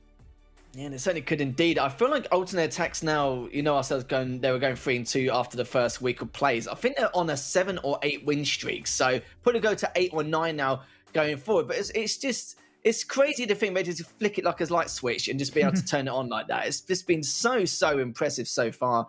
And even Yoyo coming in as the third attacker, they're probably thinking, oh, they're just making matters worse now, being one of the best attackers early on rather than at the later stages. And even seeing, one thing I am happy with is seeing Sir Iron come back and be able to bring it to the table as well against Tompinai. It's been a bit shaky at times, but I'm very happy he was able to absolutely smash that first base as well. Gave alternate attacks a lot of leadway coming into this because he performed so well. And we know what exactly he is capable of. So that's already the fourth attack gone for alternate attacks. Pretty much mathematically impossible here for Tompinai, considering the circumstances they've had to put themselves through. But Michael, you know, a great attacker from Tompinai. We can see what he can do, starting off with that queen on the right-hand side. I'd love to know whether Tompinai are mathematically through. I don't think they are, because they're only 1 win ahead of Tribe and MCES, 2 wins ahead of Penta, who obviously would need to catch them. But a lot of the top teams do play each other, meaning that, I mean, there's a good few matches that would have to go in the favor of the other teams for Tompinai to drop down. So I want to say they are pretty much safe at this stage, but this is not the start they needed moving into the last week of the challenge. That is for sure. They have spun things around on that last attack, and so far Michael has created the funnel here. He's got the P.E.K.K.A into the middle of the base. A beautiful Warden ability. Protects not just the P.E.K.K.A, but that Battle Blimp moving through. I'm pretty sure, yep, I've seen this base. The Tornado is in that little compartment. It's caught the Blimp, and he might be able to get it to the Town Hall here. He certainly can. Maybe Michael even anticipated it was there, but decided to drive on through anyway. There's nothing going for the single Inferno, and that could be dangerous here, Lethal, if it doesn't go down. Just as I say that, the Queen gets it. Oh, the healers have taken so much damage as well from a huge amount of traps in the center. But should be okay so far. Just gonna see what's going to happen in these next few compartments. Still quite a bit left here. Still got that multi-inferno on that other side. But as I say that, the P.E.K.K.A was actually directly behind it. Couldn't see that. This is why I wear glasses as P.E.K.K.A's coming in to go for that next wall as well to take out that cannon. But still we have to see what's left. He's still got that cannon, the AD Expo as well. It's going to be pretty tough, but the RC is going to do the best it can. Still got a fair amount of health so far. I don't think it's possibility as of yet. You can see the Loon coming up from the southern side as well, just to continue to add a little bit more DPS. But look at the time on the clock so far. Still got a minute left, and not really too much defense as of yet. But a lot of these walls are just going to potentially delay the inevitable. And the RC actually manages to stay alive. Doesn't stay alive long enough, of course.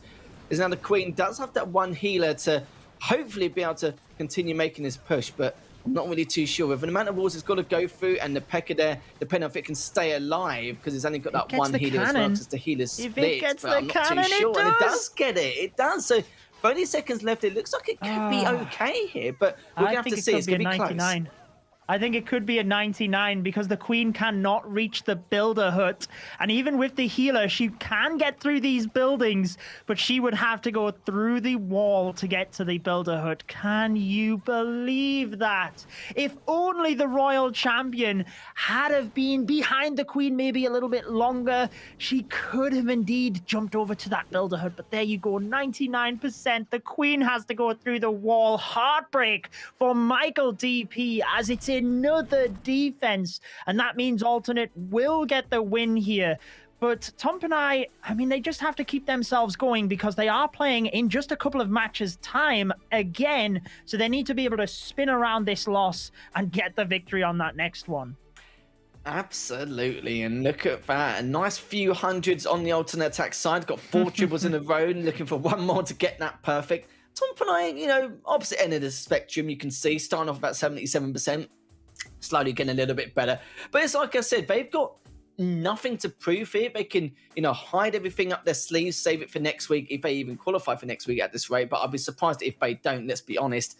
And you know, and you've got the other side, alternate attacks want to send a message. They pretty much send that now, going for that perfect wall. Could be seen back-to-back wars in these last couple of matches, which would be great to see. But MCES, I'm still a little bit surprised, but not surprised at the same time with their perfect wall. Team Elevate having to deal with their defenses once again. But it's not only that, it's the executions from MCES, which you saw in that first war earlier on today. So we are going to go to the final attacks from both of these teams, as Boom is going to be finishing things off for alternate attacks here against React of Tompinai. And it is the Blizzard Lalo from Boom. It is the attack that he uses probably the most in the current meta. So let's see if he can get this. Town Hall falls nice and early, still getting a bit of damage from the Super Wizards, but he's going to be able to use the invisibility spells for the Royal Champion. Not sure he intended to get much more than that. Maybe the air defense, but there's really nothing else he could have got with the Wizards. So he's obviously taking the invisibilities for the Royal Champion in this hero dive because he doesn't have any healers for the Queen. Speaking of the Queen, continuing to pushing on from the south side. The RC's coming out as well. To be expected, considering the chunk of DPS that he's going to have to deal with in this attack. And already a huge amount here. The Scalashot's going to get taken down momentarily. The Expo just trying to do everything it can. A couple of loons coming out from the southeastern side just to see if it can find anything along the way, but also take out some of these defenses. But you can see some of these towers have already been distracted. So it's actually helping out these loons massively, not just to clear traps, but just to give a little bit more help along the way for these heroes. But they would have cleaned up momentarily. The Queen is still alive, as you can see, alive and well. But how long for? Trying to get in range for some of these defenses in the center, but that's not what it was after. And now already coming from the 3 o'clock side, the bulk of the attack now, the Lava Hound going straight towards the AD. The loons are coming to take out the Eagle Artillery and the AD straight afterwards, just trying to take as much damage as possible. But for Boom, it's going to be a little bit more tougher here. Certainly is. I'm wondering what the plan was. I thought he might have sent the Royal Champion in delayed in order to get the middle Inferno Towers. Managed to get one of them, which is definitely helpful, but he did use an extra invisibility there. He's brought the balloons in from every single angle. They are powering through the middle of the base. Oh, they've gone to the sweeper instead of the multi. finally get there. Enemy Queen is frozen. Can he get across to that wizard tower? He can. Enemy Queen is down. How did Boom manage to do this? I mean, he lost a couple of spells, and he still has pretty much all of his balloons left here, Lethal. That is the deployment of a world champion and of a player who is pulling in the perfect war against Tompinai. We said they wanted to send a message. What type of message is that? For you, Lethal, I know what you're going to say here, but how would you describe that? Just filthy, mate. It's just, what can you, what can you say? Just absolutely disgusting approach indeed. And you're right there, they have definitely sent a message saying it's going to be our time, no one else is here, and I think it's a great way to finish things off. And I think it's just more about the spell positioning as well. When I saw the amount of balloons left at the very end, I was like, how on earth did he even manage to recover from this? Just, again, great improvisation overall and great preparation once again. I feel like they've got a plan A to Z book here, just coming to some of the scenarios they have to put themselves in, and a lot to speak about, of course. As Chrysler now going to be the final attacker for Tompinai. As alternate attacks, they've done their dues, they've done their deed on Tompinai, and they're just going to be waiting now to see what Chrysler can do here. He can try and get the 12 star to keep it a respectable war nonetheless. But sadly, due to those first couple of attacks at the beginning of this war, it did not give them any lead weight in the slightest. So a little bit of a shame here, but Tompinai is still looking to try and get one more win on one of these wars in these next couple of playdays to guarantee their spot. But you can see the couple of rocket loons already taking on the AD. The blimps coming in into that right compartment as well towards the town hall, which it does successfully, as the drag coming in from the northern side as well. But will he be able to take down that town hall? Yes, he does. Was getting a little bit shaky there because it was taking a bit longer than I thought, but it's going to be fine. As the baby dragon just clean out some of the structure there on that northern side just to create a path, create a funnel. But you can see the bulk of it now coming from the northern side, making that vital push. The so-called Hydra attack, the Dragon Riders and the regular dragons, and they merge so well because the Dragon Riders attack the defenses, but their weakness is the heroes, the clan castles, since their defense targeting, and also the non-defensive buildings are left behind.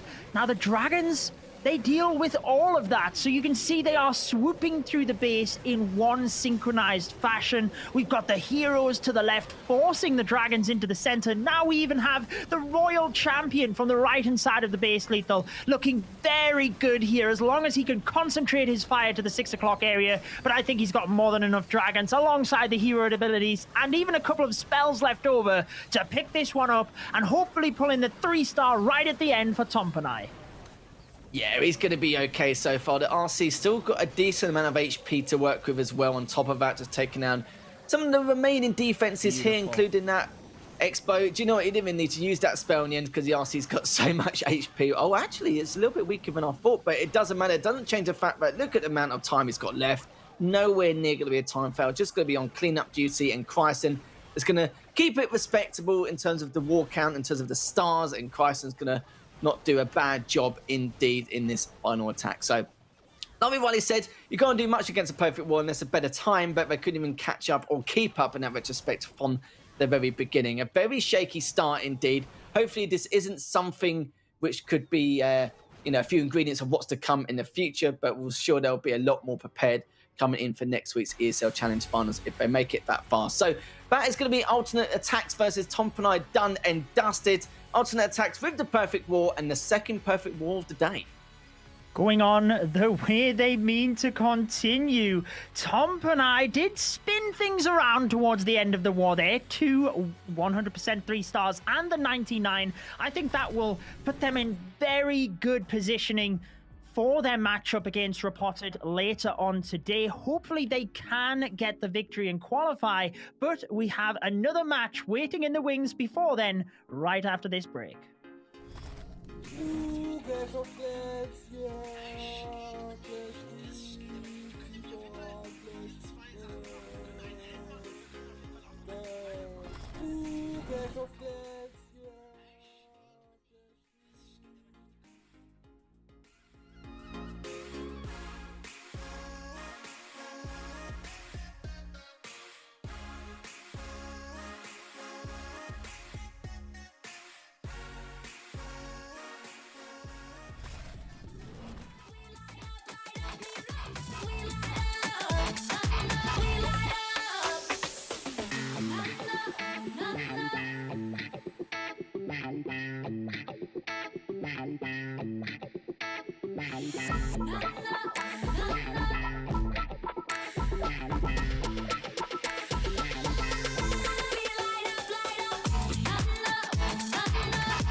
ESL Mobile Challenge is brought to you by DHL and Pay Safeguard.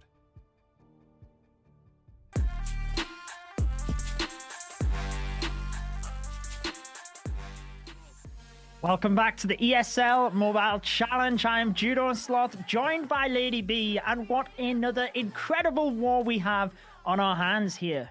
This is a big one. We've got Tribe, who's going to face off against MCES. And beyond these being two incredible teams, the real big thing we have going on between these two is that as the start of the day, they were tied up in rankings, both being 7 and 4, though now MCES has just come off that win in the first matchup against Elevate, bringing themselves to 8.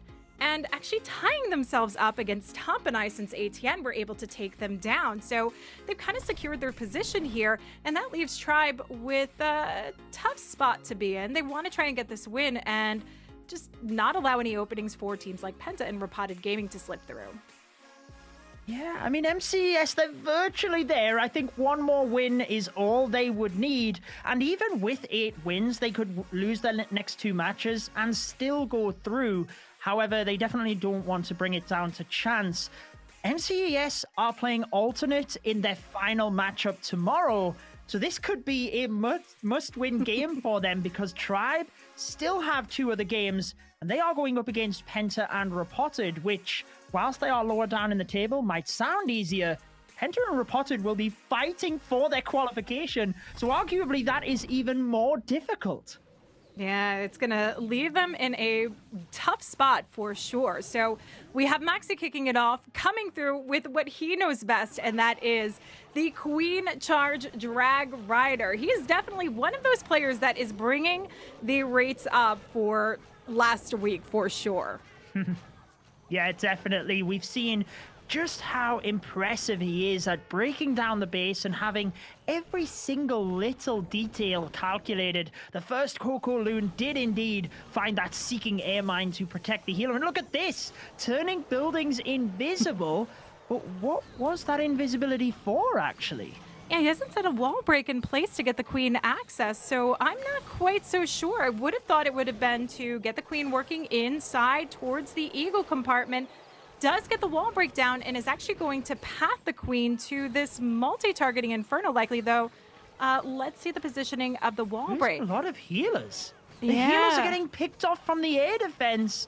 And wow, I'm not sure what was just happening there for Maxi, but I can't help but feel that was a couple of mistakes on his part, having to use another rage. Now, I do note that he used a rage right in the same area in front of where the Queen was going. where the invisibility was used, so I wonder if he wanted to use a rage, but he's now lost both of his healers as well. Oh, this is going to be a tough go for Maxi. Definitely going to have to think on the fly how to adjust this one. Again, we still have the Eagle remaining, though he could push his path from here since he's starting the King, tanking for the Queen, working in. He still has a jump, but the Queen's not going to get as much value as he intended out of this jump to pick up. Let's see if she can even pick up the multi. Already down on health, and do we even have the unicorn alive to help her out? It does not look like it. Does jump the King though, so I like the adjustment here. He's given it everything he possibly can to try and turn it back around.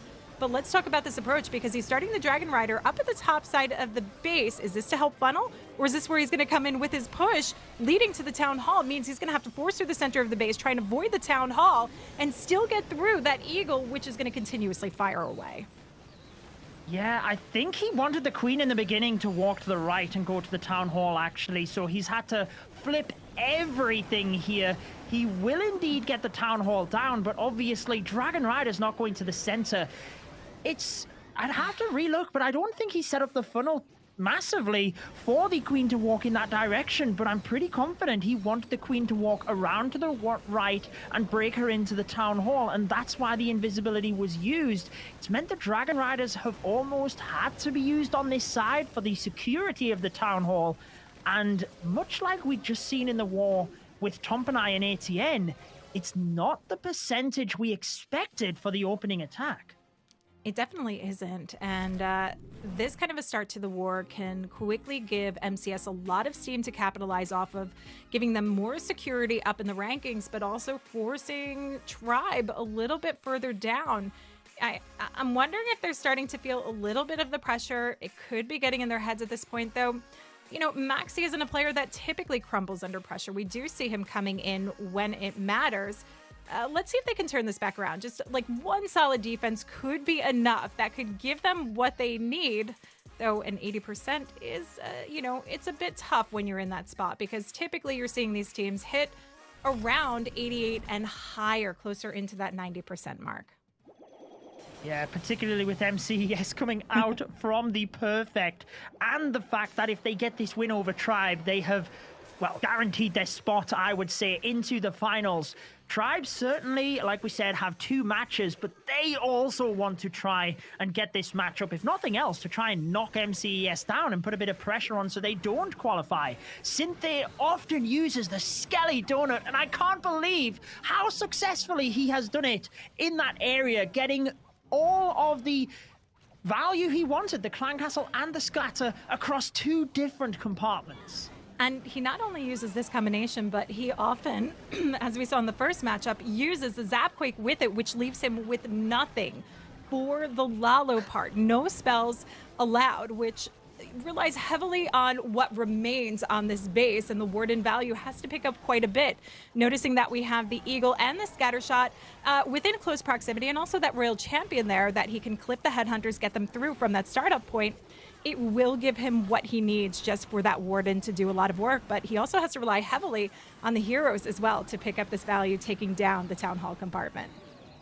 Just look at the push he has moving into that area. He stalled out a little bit with the Tornado Trap, and the Royal Champion will activate the Town Hall, but will not have the strength to get that down. He does have the Ice Golem moving in to try and help the Queen, but her ability is about to go, and I'm not sure she is going to get the Town Hall, but what does he have inside the Stone Slammer here? Is this going to help out? Looks like it is a Dragon Rider and Balloons, so he had that in case he had to get the Town Hall with it, but he's already sent some Balloons as well, just to make sure. Yeah, and he's brought in the Warden, which means this ability is likely going to come off earlier than he had initially anticipated. Unless he decides to sacrifice these loons, which he does, but the Warden is super low health, so he is not going to get this ability off exactly when he had hoped to time it, though he has the pass coming in, the loons coming to the outside. The Headhunters are here, so he can get it off early, clipping the Headhunters to allow them to take down the Royal Champion. It's just that he's lost a lot of loons in this initial push. Can he make it as far as getting to the back end through the Scattershot all the way to the Eagle?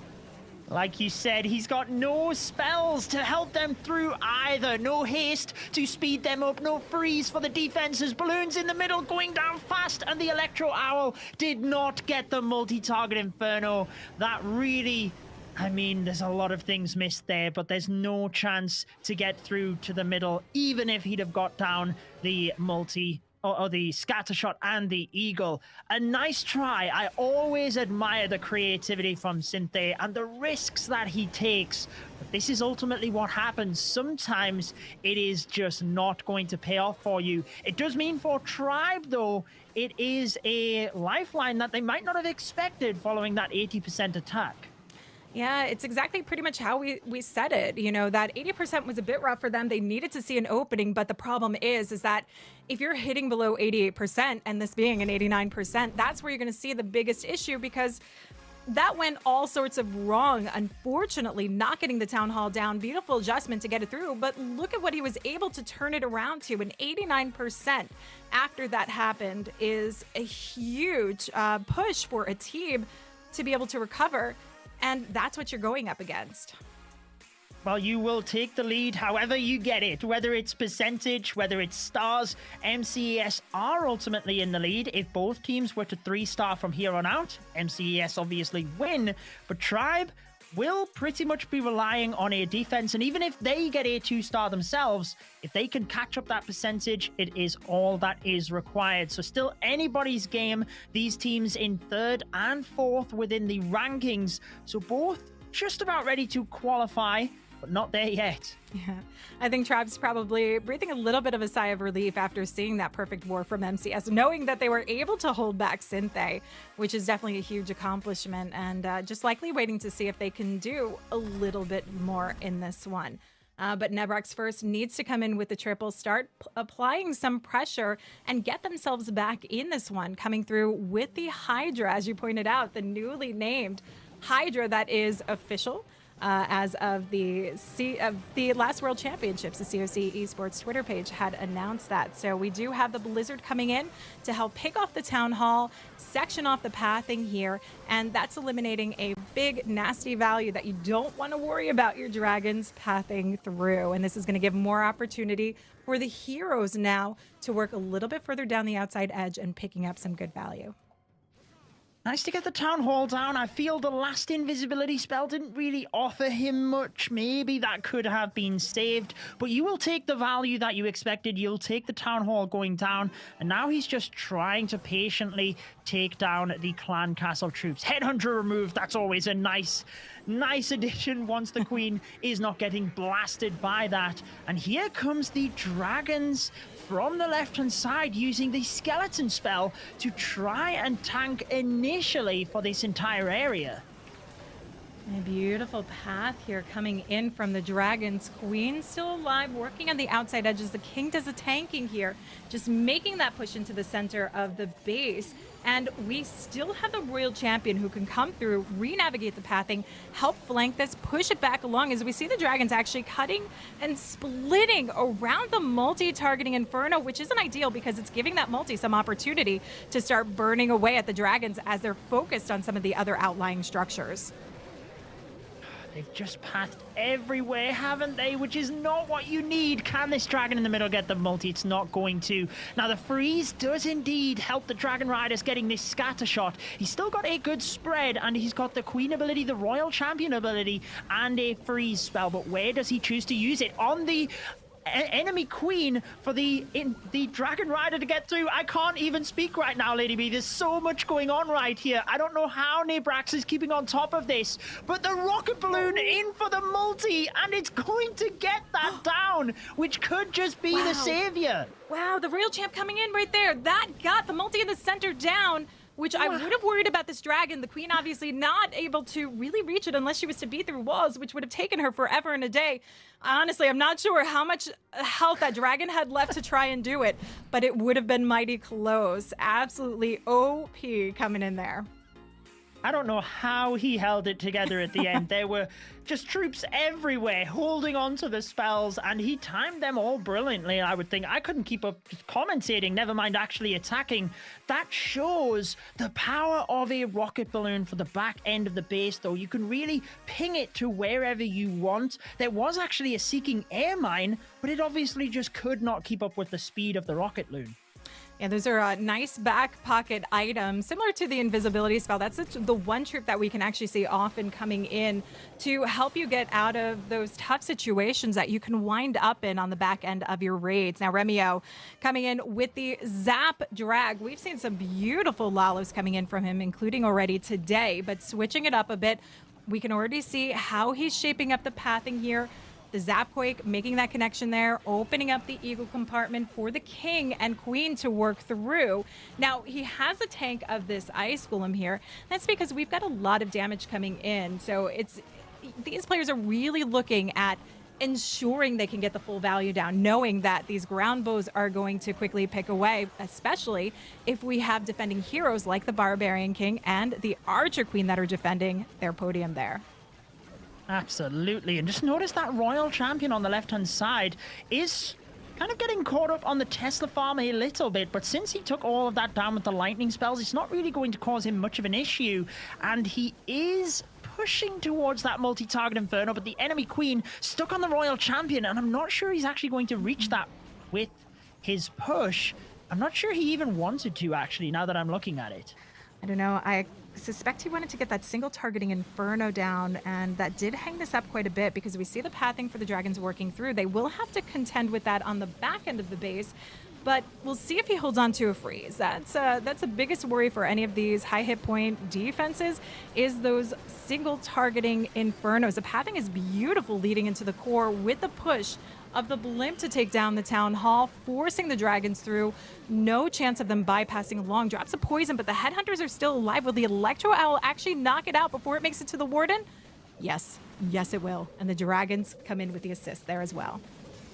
He's still got a lot of troops, but as you rightly pointed out, Lady B, that bottom compartment at 8 o'clock is very dangerous with the single target Inferno and the air defense. If he can flush through this area fast enough, he might just have enough Dragons left over to tank that single target Inferno. They are moving to the area, but a couple of them are caught at the north, and he needs as much as he can down the bottom. Owl is tanking and chaining through. The Dragon Rider doesn't get it, and even if the Grand Warden finishes it off, he will be flying in range of that air defense momentarily. And I just don't think he has the force now to get this one.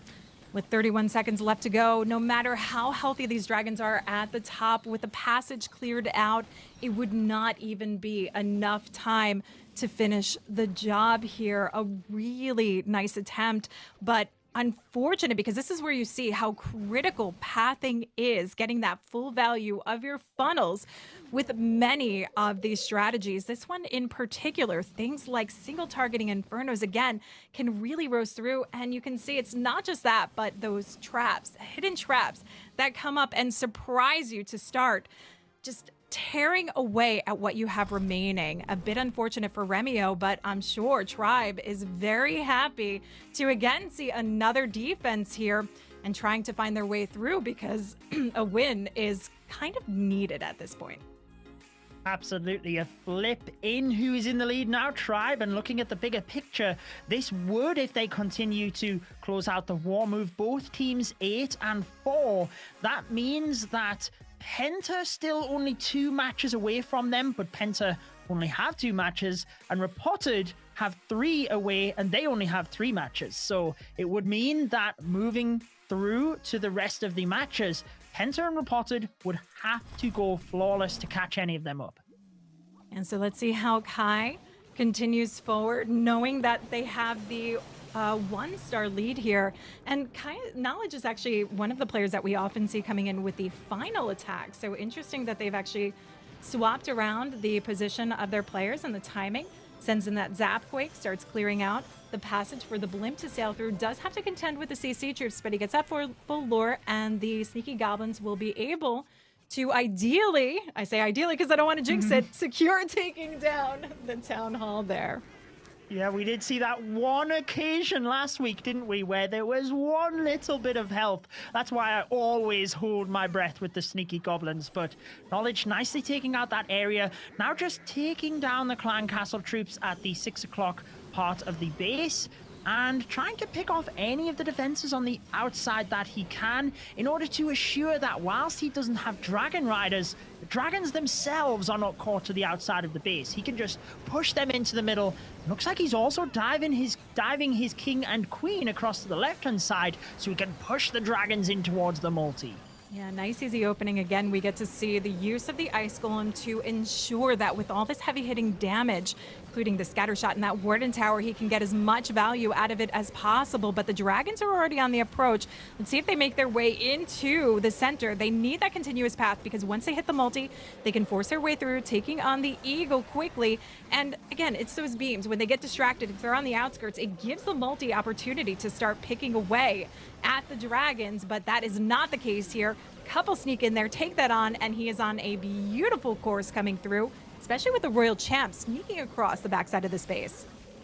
Yeah, that single target Inferno is locked on, but I think it's onto Lassie, not the Royal Champion, so no problem there. She takes that down, and whilst the air defense is picking off the dragons, trying to cling on for Romeo's base, it is just not enough. He has an invisibility spell, he has the Queen's ability, celebrating here, keeping Tribe Gaming on top, and just think about how Tribe must be feeling here. Despite having the first attack not go their way, they have put 2 3-stars against MCES, and their bases have held against a team that we know just put up the perfect war, what, 1 hour ago? So they are performing incredibly right now.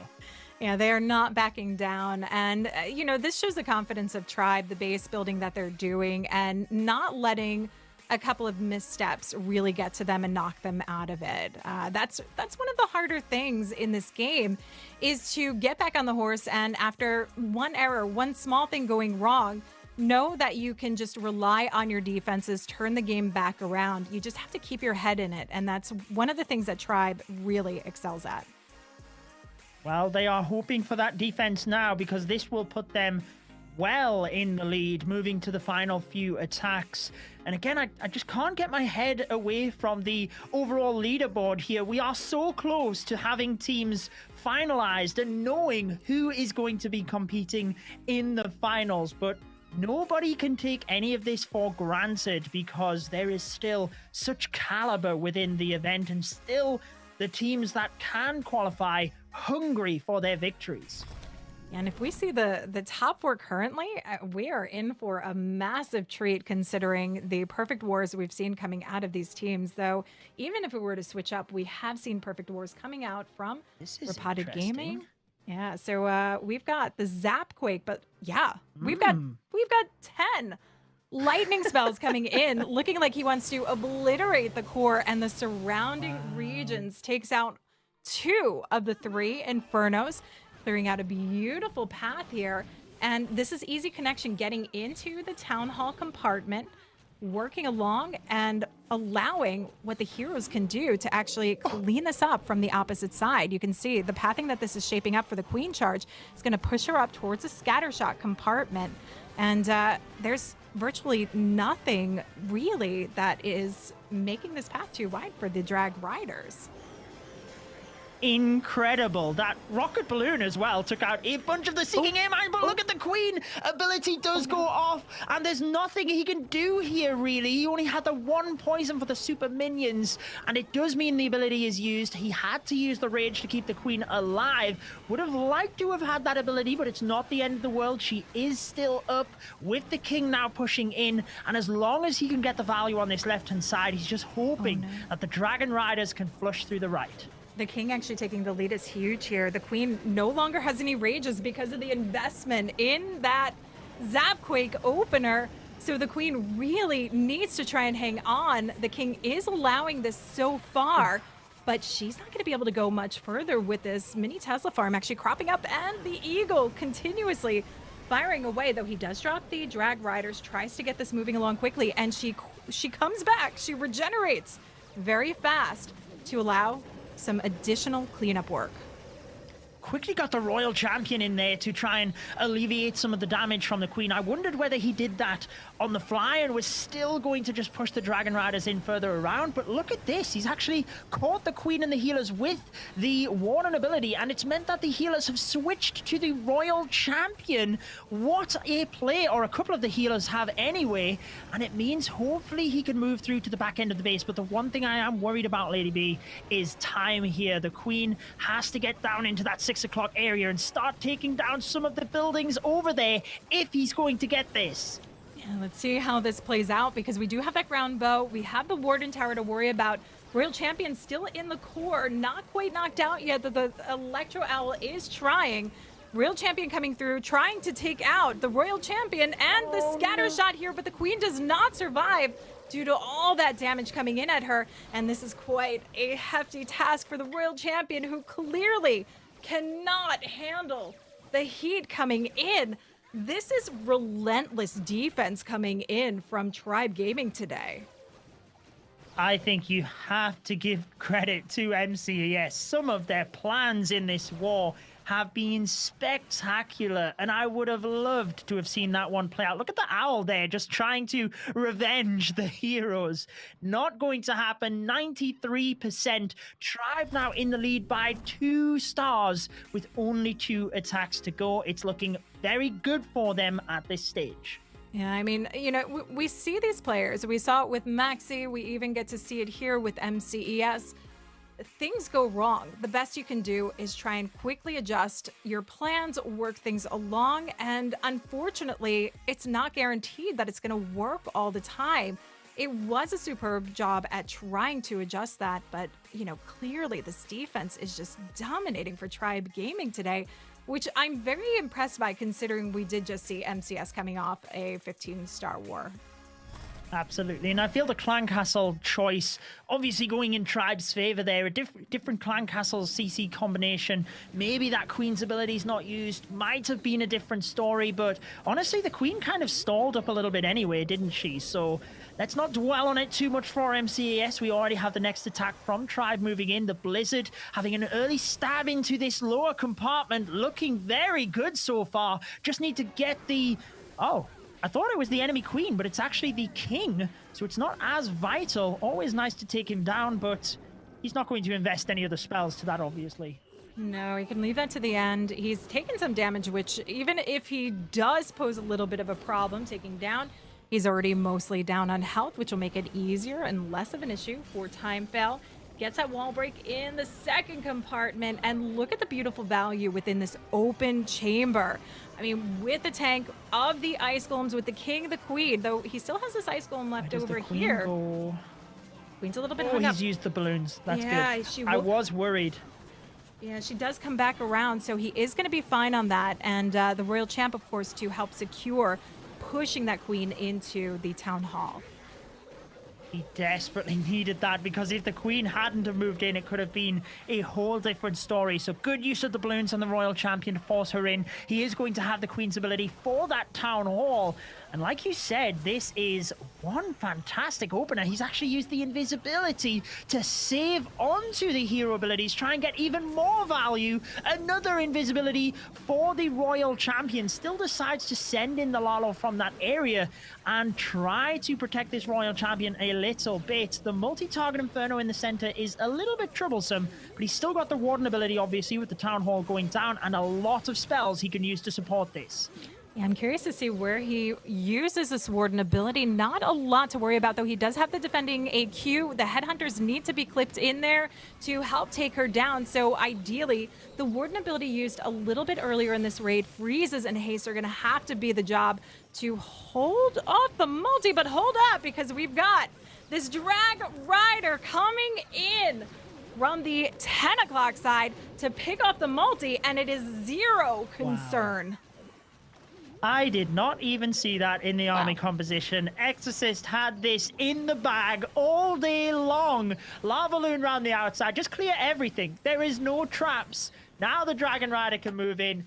Bravo, my friend. That was 200 IQ planning, fantastic stuff, and it really does put Tribe in a good position now. They just need to close this war out. They are one step closer to qualifying, and MCES in a bit of a shaky spot because after this war, their only remaining war is against Alternate, and that means that the other teams, MCES, are basically at the mercy of Penta and Reported as to if they qualify.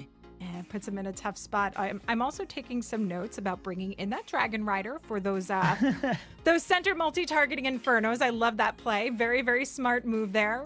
But we get to see that from Tribe Gaming. But you're right.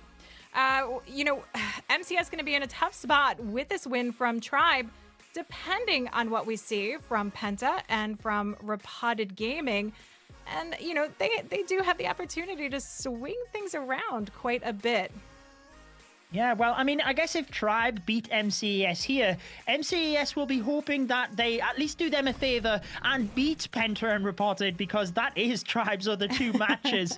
So we'll have to see. Maybe Tribe will beat them, but then do them a favor anyway. Kingsman, though, with the Zap Hydra. This is a strategy we haven't seen too much, actually. I think we've seen a lot of the Queen Charge Dragon Riders, but I don't think we've seen too many of the Hydra attacks.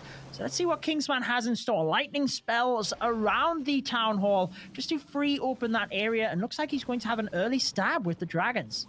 Oh, actually, it's the wall wrecker. Yeah, setting up the wall wrecker here, and also clearing out that path for the dragons. He's wasting no time, which I appreciate. That is a huge thing when we are coming with air attacks, at least the Hydra attacks. We can see a little bit of issue of running to the clock, and it is working very nicely so far. Easy push coming in. I like to see that a lot of these players aren't taking as many risks with the blimp. They're bringing in those wall wreckers to get the clear value early on. And now he's able to get going with the dragons, force everything through, and use the heroes, the king and the queen, to the outskirts with a wall break that, curious if he's going to bring it towards the eagle compartment to force along. Let's see how he plays his cards with this, because he still has the air defense he might want to contend with. Yeah, I think you'll just see where the king gets to. We do have the dragons splitting a little bit, but he's got a good force moving into the middle. The Clan Castle troops and AQ arguably drawing them in, actually. Takes out that central defense as well, as the dragons do split a little bit. Dragon Riders decide to go to the opposite side multi-target Inferno, which is not ideal because the defending Royal Champion is there, picking them off one by one. 3 Dragon Riders went down in a flash over there.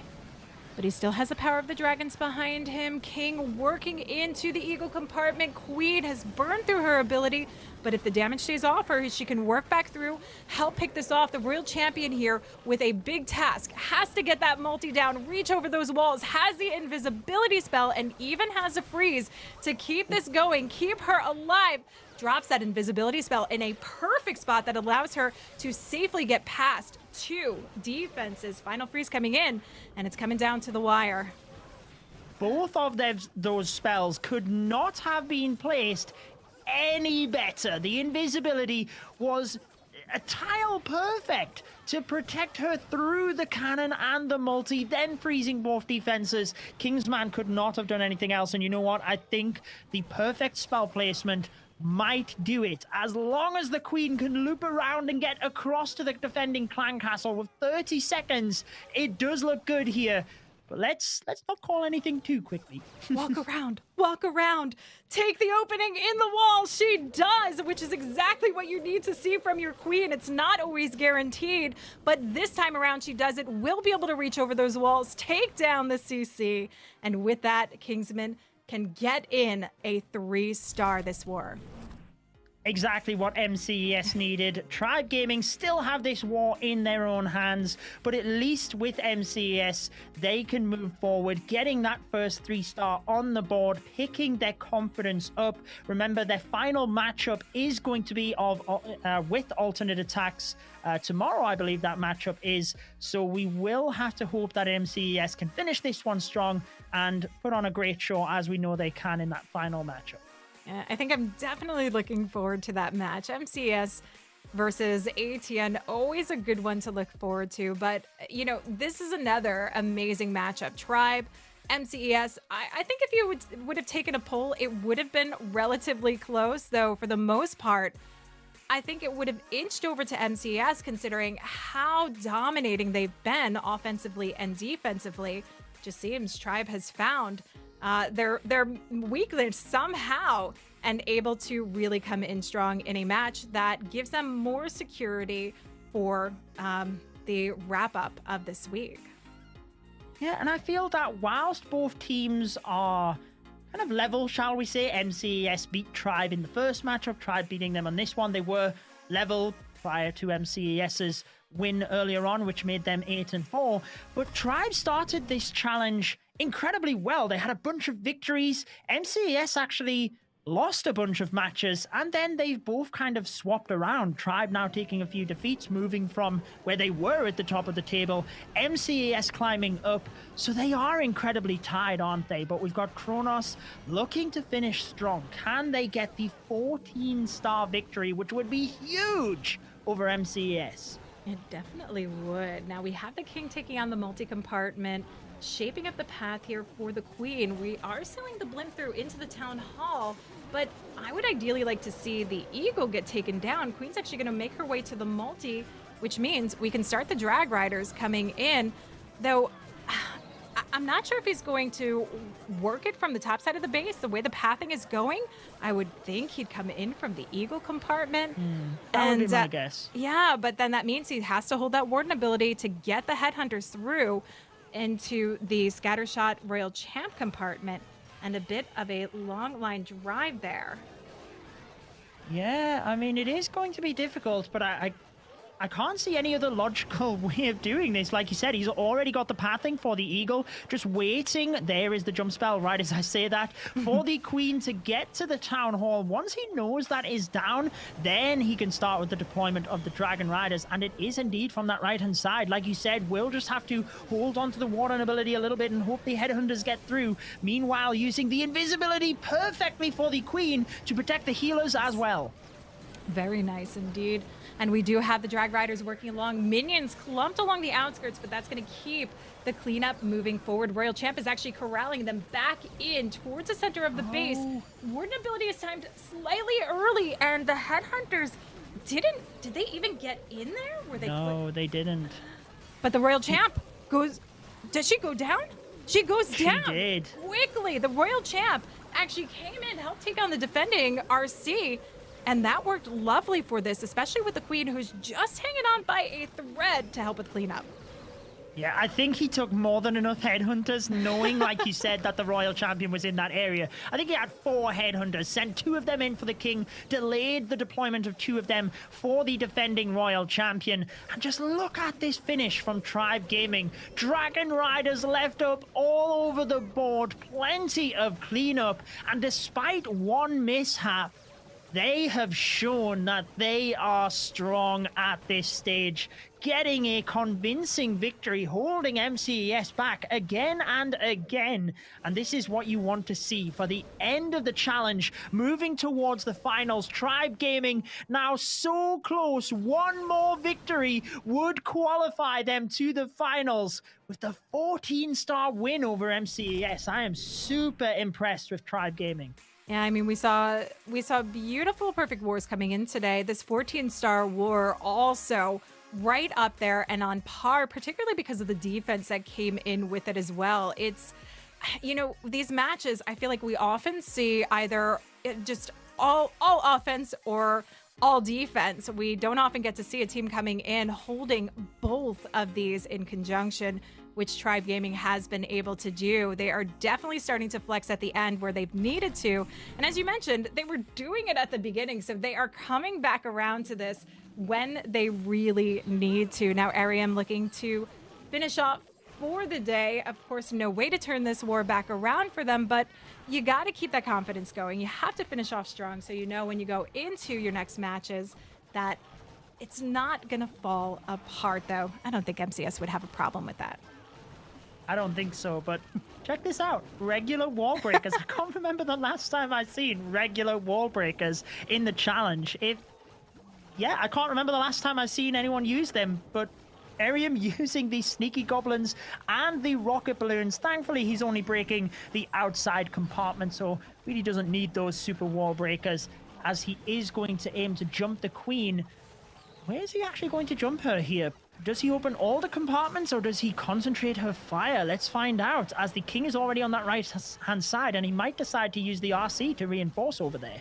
Yeah, I'm curious if he's going to go into the multi-compartments and then section off, send the blimp in for the town halls and the drag riders through into the scattershot compartment. Though the queen's going to steer some of the pathing, it does give them a lot of opportunity to work through. But as you mentioned, the royal champ is yet to be used as well. This king still doing a little bit of work, though not enough. Queen is going to go for the multi. Let's see how he goes with the scattershot. Use the rage here, getting through the clan castle troops, and he actually uses the RC down to the bottom. I thought he was sectioning it off to send the royal champion to that scatter shot.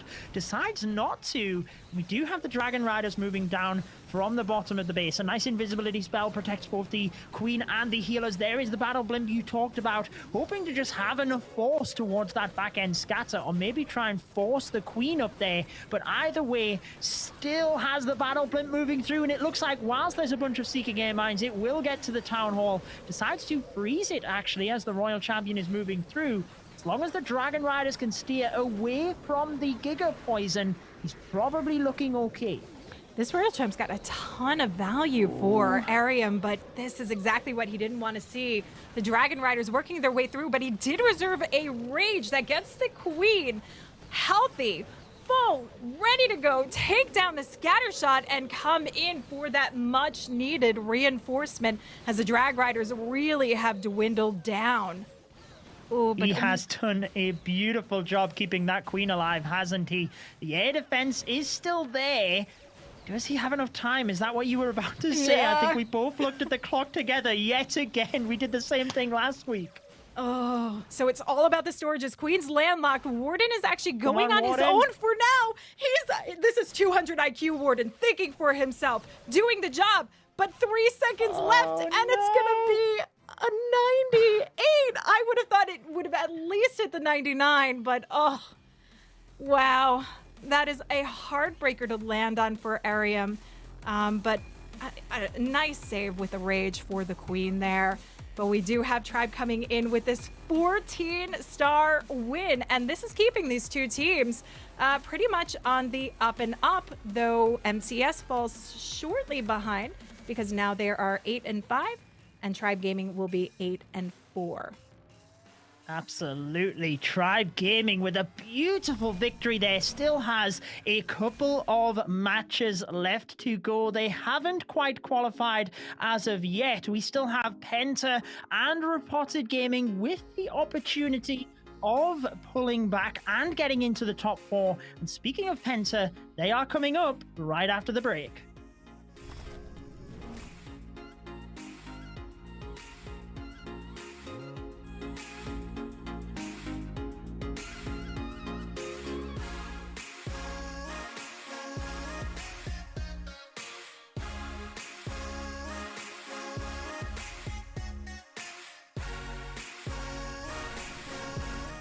Karli, welcome to the ESL Mobile Challenge. Tell us a little bit about yourself and the rest of the team. Hello, my name is Yves Kalle. I am the team captain of Team Elevate. Together with Vision, Mark, Karlito, Muda and Kartoffee, we are competing in this season of ESL Mobile Open. Now, during the first week, a few of the teams managed to get a perfect war against you, even when you actually retaliated with some fantastic attacks of your own. What weaknesses did those teams in particular exploit in your base designs, or was it something else in particular? Yeah, it was really unfortunate for us. I think we got perfected by Repotted and lost with 499% and the better time. So by losing by 1% is very, very sad. Yeah, I think it was after the update drop, so we didn't push our defenses that much. So yeah, maybe our defense was a bit in trouble. We hope that we can perform this week a bit better defense-wise and offense-wise, so we will get the next victories in. Funny enough, me and Judo was discussing that on one of the broadcasts with the 499%. We could not believe it in the slightest of fact, but it was just like a mine or a storage or something just to separate from both you and your opponents at the time. But apart from that, though, you're currently 7th. You're currently going 1 and 5 in terms of standings. But I don't feel like, in terms of your win percentage overall, reflects how your entire team has performed. Do you feel the same in some way? Yeah, sure. I think our offense is always strong. So we had a good match against ATN last week. So we were on the winning side, but in the end we need to triple, and we got only the 2-star. So we had percentage against ATN, and yeah, it was a bit unfortunate, our start in this mobile open challenger season. So yeah, we hope to bounce back and get more into this league in the second round.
ESL Mobile Challenge is brought to you by DHL and Pay Safeguard.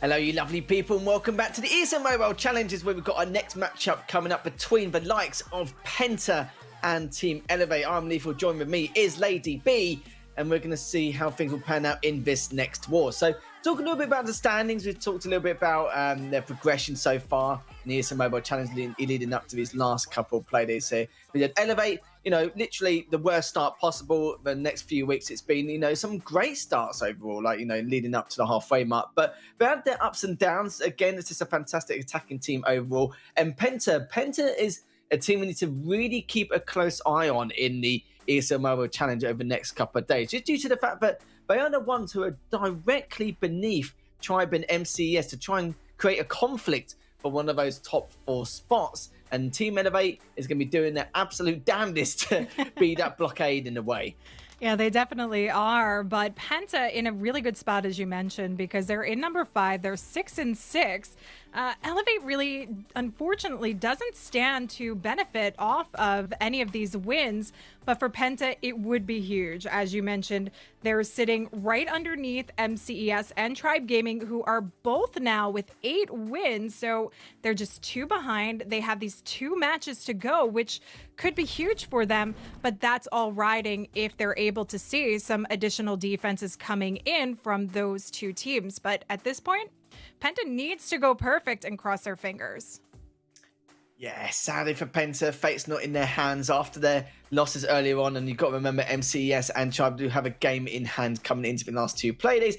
It goes from bad to worse once again, but at least they can continue piling on the pressure on those other teams by winning this war flat out. It not only will carve a path towards, the potential chance of getting a top 4, at the same time, it's going to be very, very difficult. Everything they can do is do the best, and whatever happens, happens really at this point. So it's a very hard morality to go through in terms of your mental state, knowing that you can't just win again and be able to automatically qualify through. Even if you win every single war leading up to the final play day tomorrow, it's things may not go their way. It's a real shame, but they put themselves in this boat, in their position, so they can't really complain too much. But even if they don't make it through, Penta have done a fantastic job overall, considering what we saw with the amount of obstacles they had to get through in order to even make it in the ESL Mobile Challenge. And they still put up a really damn good fight against a lot of these top-tier teams. Every single one of these teams have made a name for themselves in some way with a wealth of knowledge and experience coming into this. But I'm sure even if Penta don't make it through into the top 4, we're going to see plenty more of them in future competitions, not just in a future season of the ESL Mobile series overall, but just in general in terms of the competition of the Clash of Clans competitive scene, because they are one of the top dogs here in this region. But of course there are bigger packs, bigger fish to fry in comparison with the likes of alternate attacks, etc. So seeing what Penta done so far, it's been great, but now they just got to keep their mental fortitude straight and just make sure they can get these next wins across the board in today and tomorrow's play day, and then just see exactly what happens with Tribe and MCES tomorrow. Yeah, a lot to really just look forward to, see how it goes. But the interesting thing is if Penta's able to get this win over Elevate today, they are going to have to face off against Tribe Gaming and be a little bit closer. Tribe obviously wanting to secure that win and give no gaining ground to Penta. But if Penta can get that win, it then forces Tribe Gaming to have to come in with a win that they'll have in their war against Repotted Gaming. But it really does all start here to see how we might see the rankings shifting around, and if Elevate can try and do in Penta and keep it all at bay. Zapquake to actually start this off, and we're going to see the heroes making their path in to take down the Town Hall.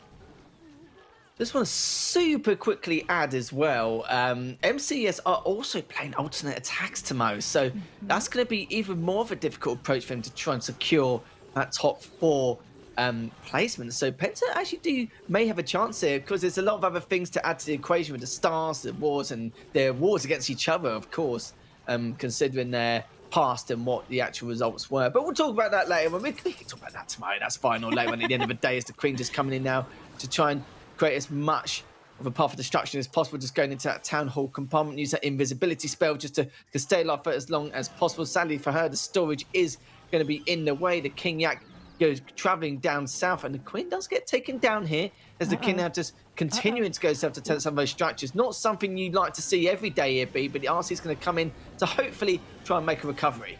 Definitely not something you'd like to see. Holds at freeze, but the ground bows still fire away. Does the Royal Champion have enough? Launches that Seeking Shield. Oh no! Skelly's blocking. Sends in the Sneaky Goblin. He has this one Sneaky Goblin to get it done.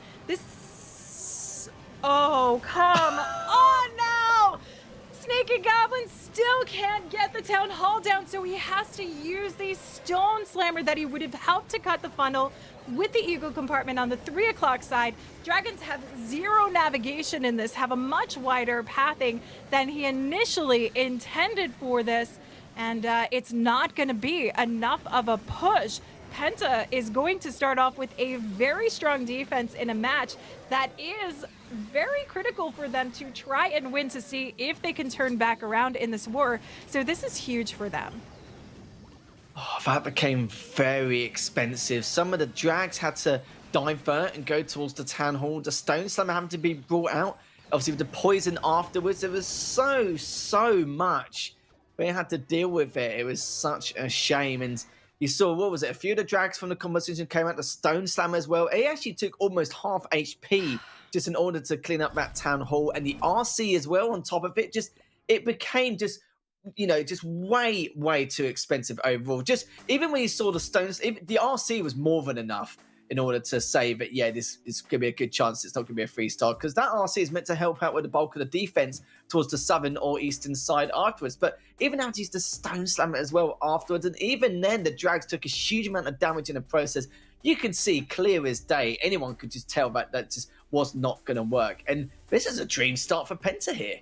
Yeah, I would have liked to have seen if that freeze held off the Expo, because that could have made a little bit more impact, not taking down the Royal Champion quite as quickly.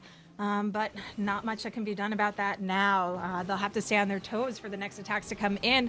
Zakaya now with an opportunity to claim a 1-star lead if he picks up the triple here, and coming through with the hybrid. Anytime I see a hybrid, I feel there has to be a lot of confidence and faith that this is going to 3-star, because it is not the most common strategy in the meta anymore because of the pathing around the town hall and this poison bomb, plus the damage that comes in from the upgraded giant bombs that really pack a nasty punch. Now he is starting to clear out this pathing, but the queen does not make her way into the town hall.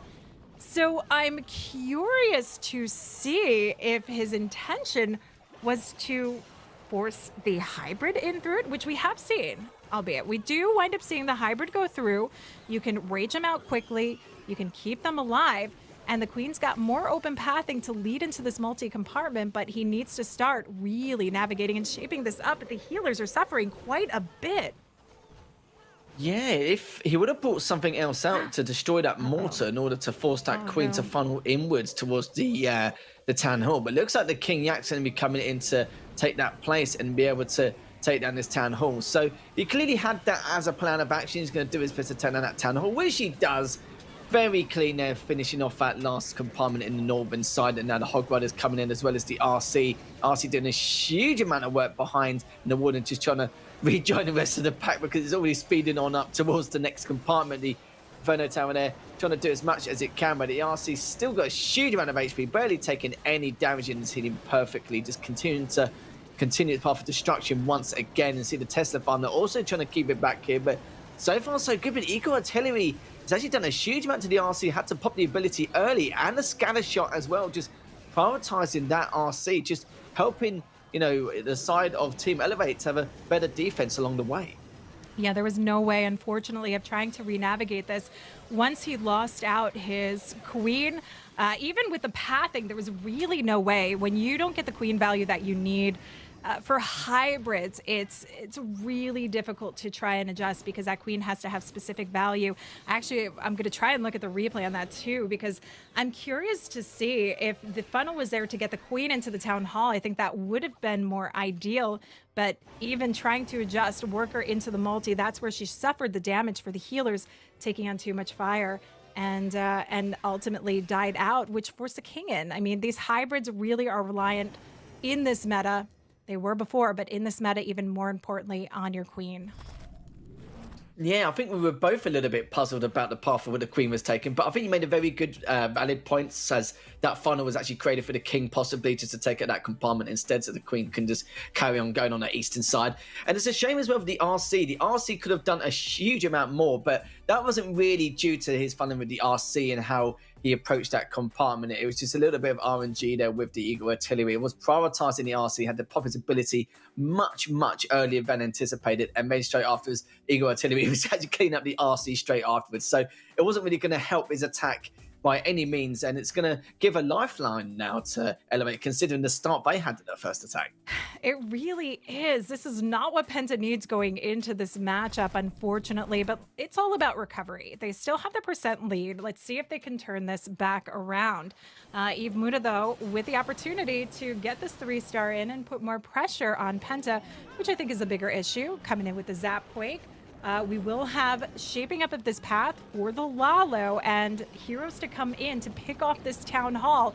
I love the way that he is sectioning off the king, the royal champion, the queen, to take out these compartments surrounding, which is going to really help narrow out into a lovely L-shaped path for the Lalo portion. Yeah, this is looking very good indeed. You can see the RC there just continue to do work as well in that left compartment. The queen is as well, and could be going straight towards that town hall. We'll have to do with a few skellies, but that's going to be okay. That's going to change the fact that what is going to come eventually is the RC now have to deal with so much there in that left compartment. Needs to pop the ability, as now the queen is also still continuing to make work of that town hall. So the spell does come down anyway, just in case. You can tell obviously this Lalo attack is going to be coming out any second now. Already done a huge amount here. The Stone Slammer's coming in as well, as going to be pushing towards that center. Looks like it'll be focused on that Expo to start with. Yeah, and then carry on forward from there. That Expo is actually kind of nice because it's going to anchor the Stone Slammer into the scatter shot compartment, though. He's met with the Tesla farm. It's fine because this is exactly where you want the scatter shot to be, or the Stone Slammer to be. You want it to absorb any of the traps, open up, allow the loons pathing, and whatever else you have in there, like this dragon, to continue the cleanup so the Lalo path can stay fully focused along the outskirt edge of the base. Certainly is at the moment, as it's got a huge amount to deal with in that right compartment. As that Lava Hound's just tanking all that damage from the AD. The loons are going to be pushing to the southern side. But to do with a small Tesla farm there, as well as everything else in the middle. The scanner should have trying to do a huge amount. Lava Hound's going straight for that last AD, but thanks to the spells, the loons will be able to make its path a lot quicker than required to catch up and be able to deal with that AD. But looks like it's going to be dealing with it a little bit earlier than expected here. As already the loons, most of them have already been taken out, which is a little bit of a shame. And you've got to see what's left so far. Still got a fair amount to work with. There's that Expo in the center, the AD and Archer Tower in the southern side, as well as that Cannon and Builder Hat and the Wizard on the left side. So just not going to happen here, as he's still got 35 seconds left. We're going to try and take out as much as possible. Should be able to take out a little bit more here, depending on how far, how close he's going to be towards that AD with those minions and those lava pups there. But again, another failed attack. It's just weird that in the first couple of wars of the day, it's nothing but perfect wars and triples here, there, and everywhere. And this time round, it's a little bit of a different story here, B. Yeah, definitely a different story on this one, but this is a good opening again for Penta because they're holding the strong defense. This is going to give them the opportunity to turn this back around. I can't believe this cleanup is going on quite as long as it is, but as you can see, no air targeting structures around, which is allowing Muda to come in with that 86% 2-star. But they need to see the triples coming in, either of these teams. So Penta really needs it right now to try and stay in contention in these rankings today. Yeah, they were given a lifeline after the first attack from Elevate afterwards, sorry, from Penta on that second attack, and then already suddenly it just went a bit wrong again, which is a bit of a shame. It looked very good to begin with, but of course that Lava Hound pushed a little bit too far towards that southern side, that made gave the AD more of a chance to inflict more damage onto those loons, and that was going to be about it from there for the final portion of that attack. But trying to make, situation from bad to worse a little bit better, to make the best of a bad situation, you could say, but the percentile could have been definitely a lot worse from what we saw earlier on, but just one of those things. But now Penta already going to give it another go once more. Muffin is going to be on board, a fantastic attacker nonetheless. He knows that if he 3-stars this, he's going to give a lot of leadway here coming in. So we're going to see exactly how he's going to focus this attack. And we do see a mix there, still got a bunch of loons. We've got one E-Drag as well. We've seen it a few times in some compositions where you have that one E-Drag coming in just to soak up some of that damage. But we'll have to see coming in as already from that 2 o'clock position. You've got a couple of loons there and that minion to see if they can find anything along the way, but won't be find anything as of yet, just to create that nice path for the next attack. And you can see the king and the queen both from coming from the same position, just to focus on that Eagle artillery and the Expo in that compartment. But you see the E-Drag as well, just to try and clean up anything it can from that 11 o'clock side as well. But the ability has been popped to push in a little bit quicker. And you can see the Inferno Dragons and the Loons, as well as the Warden, coming in from that northern side to take out that multi-Inferno tower. That would be absolutely huge if they do. And you can already see in that right compartment trying to do everything they can to keep all of this pack. But it's going to be very, very tough going into this next compartment straight afterwards. But nice to see the Inferno Dragons again. I've said it before, but they have been lurking in the shadows a little bit. We haven't seen a lot of them in this type of compositions, but nice to see them more and more going into their future playdays. So the Blip now just heading towards that Town Hall. Yeah, we don't get to see this often, but when we do, it can be very powerful depending on your timing of everything. Look at the value out of the Queen, held that ability on to the very end to get as much value out of that that chunky 3 o'clock compartment. Royal Champ sneaking in to help pick off this multi-target, well, the outskirt defenses, because let's be honest, the Drag Riders and Inferno Drags are right there on it, which is perfect. Hold to freeze for the scatter shot, and once a scatter shot goes down, there's really not a lot of threat, especially with the Royal Champ here, but for safe measure, drops the final freeze. He doesn't have any of these Drag Riders except one Inferno Drag left.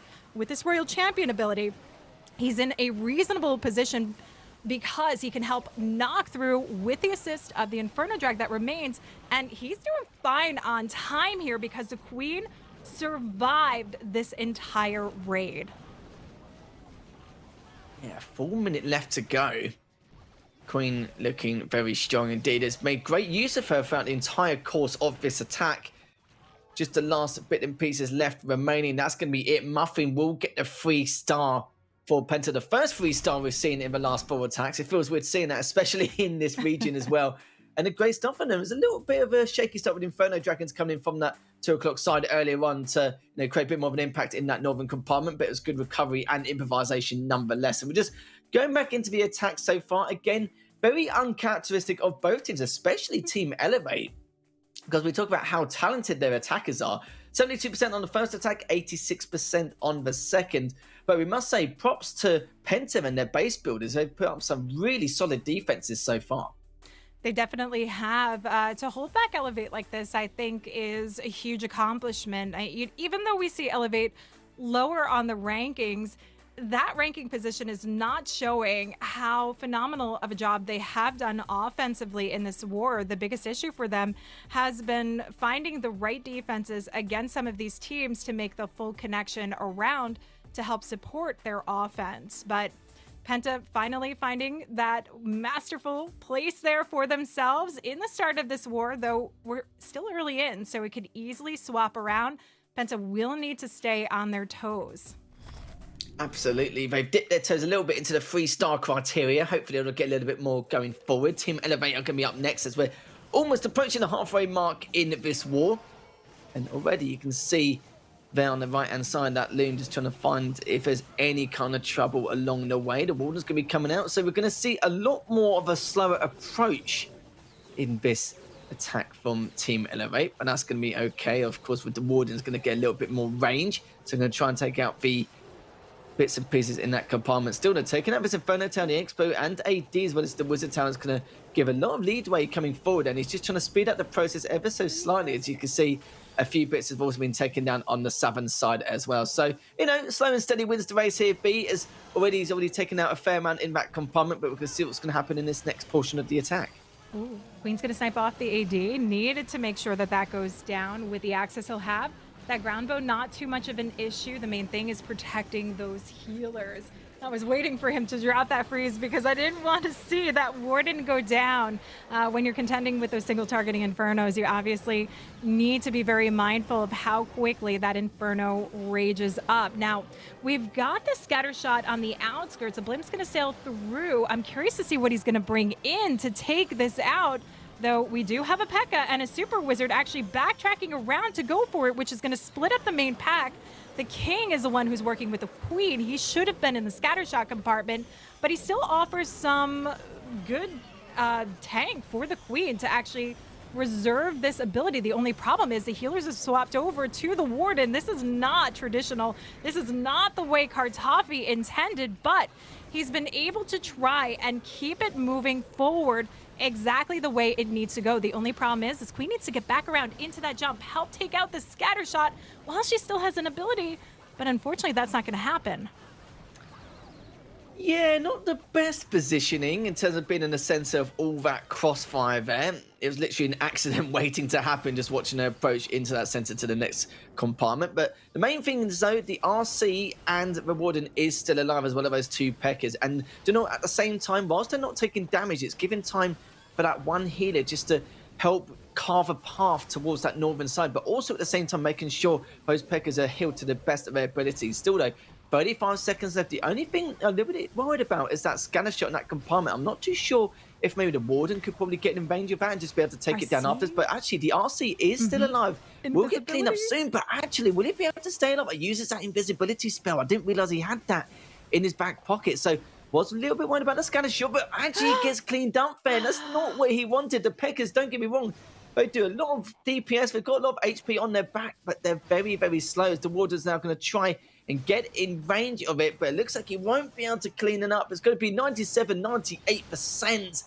And that's going to be a real shame for Elevate. That was looking so good towards the end. Even if the RC, even at that point, was able to take out that scatter shot, it depends on the Warden's path, really. The Warden might have actually gone towards more of the storage and then been able to clean up with the rest of the pack. So it could have been a different story, of course, with the additional DPS as well. So, yeah, not the third attack they wanted, but that 2-star trend is going to continue for them.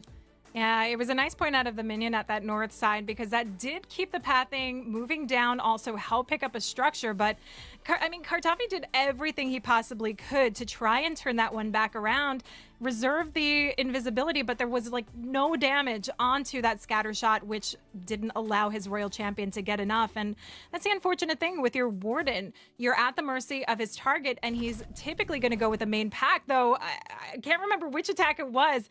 The Warden actually broke away from the Queen, which we don't often get to see. It's very few and far between, and it was not the case there for Kartoffee to try and bring in the 3-star. But GK Tim coming in with the Zap Hydra. He is a big believer in this Hydra strategy. He's done superb work with it. Let's see if he can keep that momentum going today for Penta with this pretty popular strategy here. The Zap Quake obviously taking down some of the obstructing defenses around the town hall, which is going to help the access for the heroes to get in and quickly pick this off. I notice he's brought the Stone Slammer, so my assumption every time I see these in Hydras or Drag Riders is that they will get the value in helping to reshape the pathing for this attack, where you can see it's pretty wide on the bottom of the base. It can help come in a place like where the Eagle sits at the 6 o'clock side. Town Hall will get taken down, and this is quite an interesting composition, not just because of the composition as a whole, but just because it's GK Tim, you know, the man who says Dragon Riders are OP. Well, he's changed his tune a little bit coming into this next attack. He's still sticking with the Drags a little bit, but not the Dragon Riders themselves. As you see, the Eagle Artillery prioritising that left-hand side. But the Queen, though, not going to stay alive much longer. There's just way too much DPS to deal with, which does mean that the Stone Slammer's going to be popping out now, making an appearance on that 4 o'clock side, just to continue paving the way on that 7 side. Just taking any damage here from some of these traps along the way. That Multi-Inferno Tower is just doing so much. And actually, do you know what? As I said that, I didn't actually realise there is a few Dragon Riders in this composition. So excuse me for that, and excuse me for Tim. How dare I say that why we've not got Dragon Riders as some of your troops available. But we're going to still push towards the southern side. Eagle Artillery still needs to get taken down, which it does.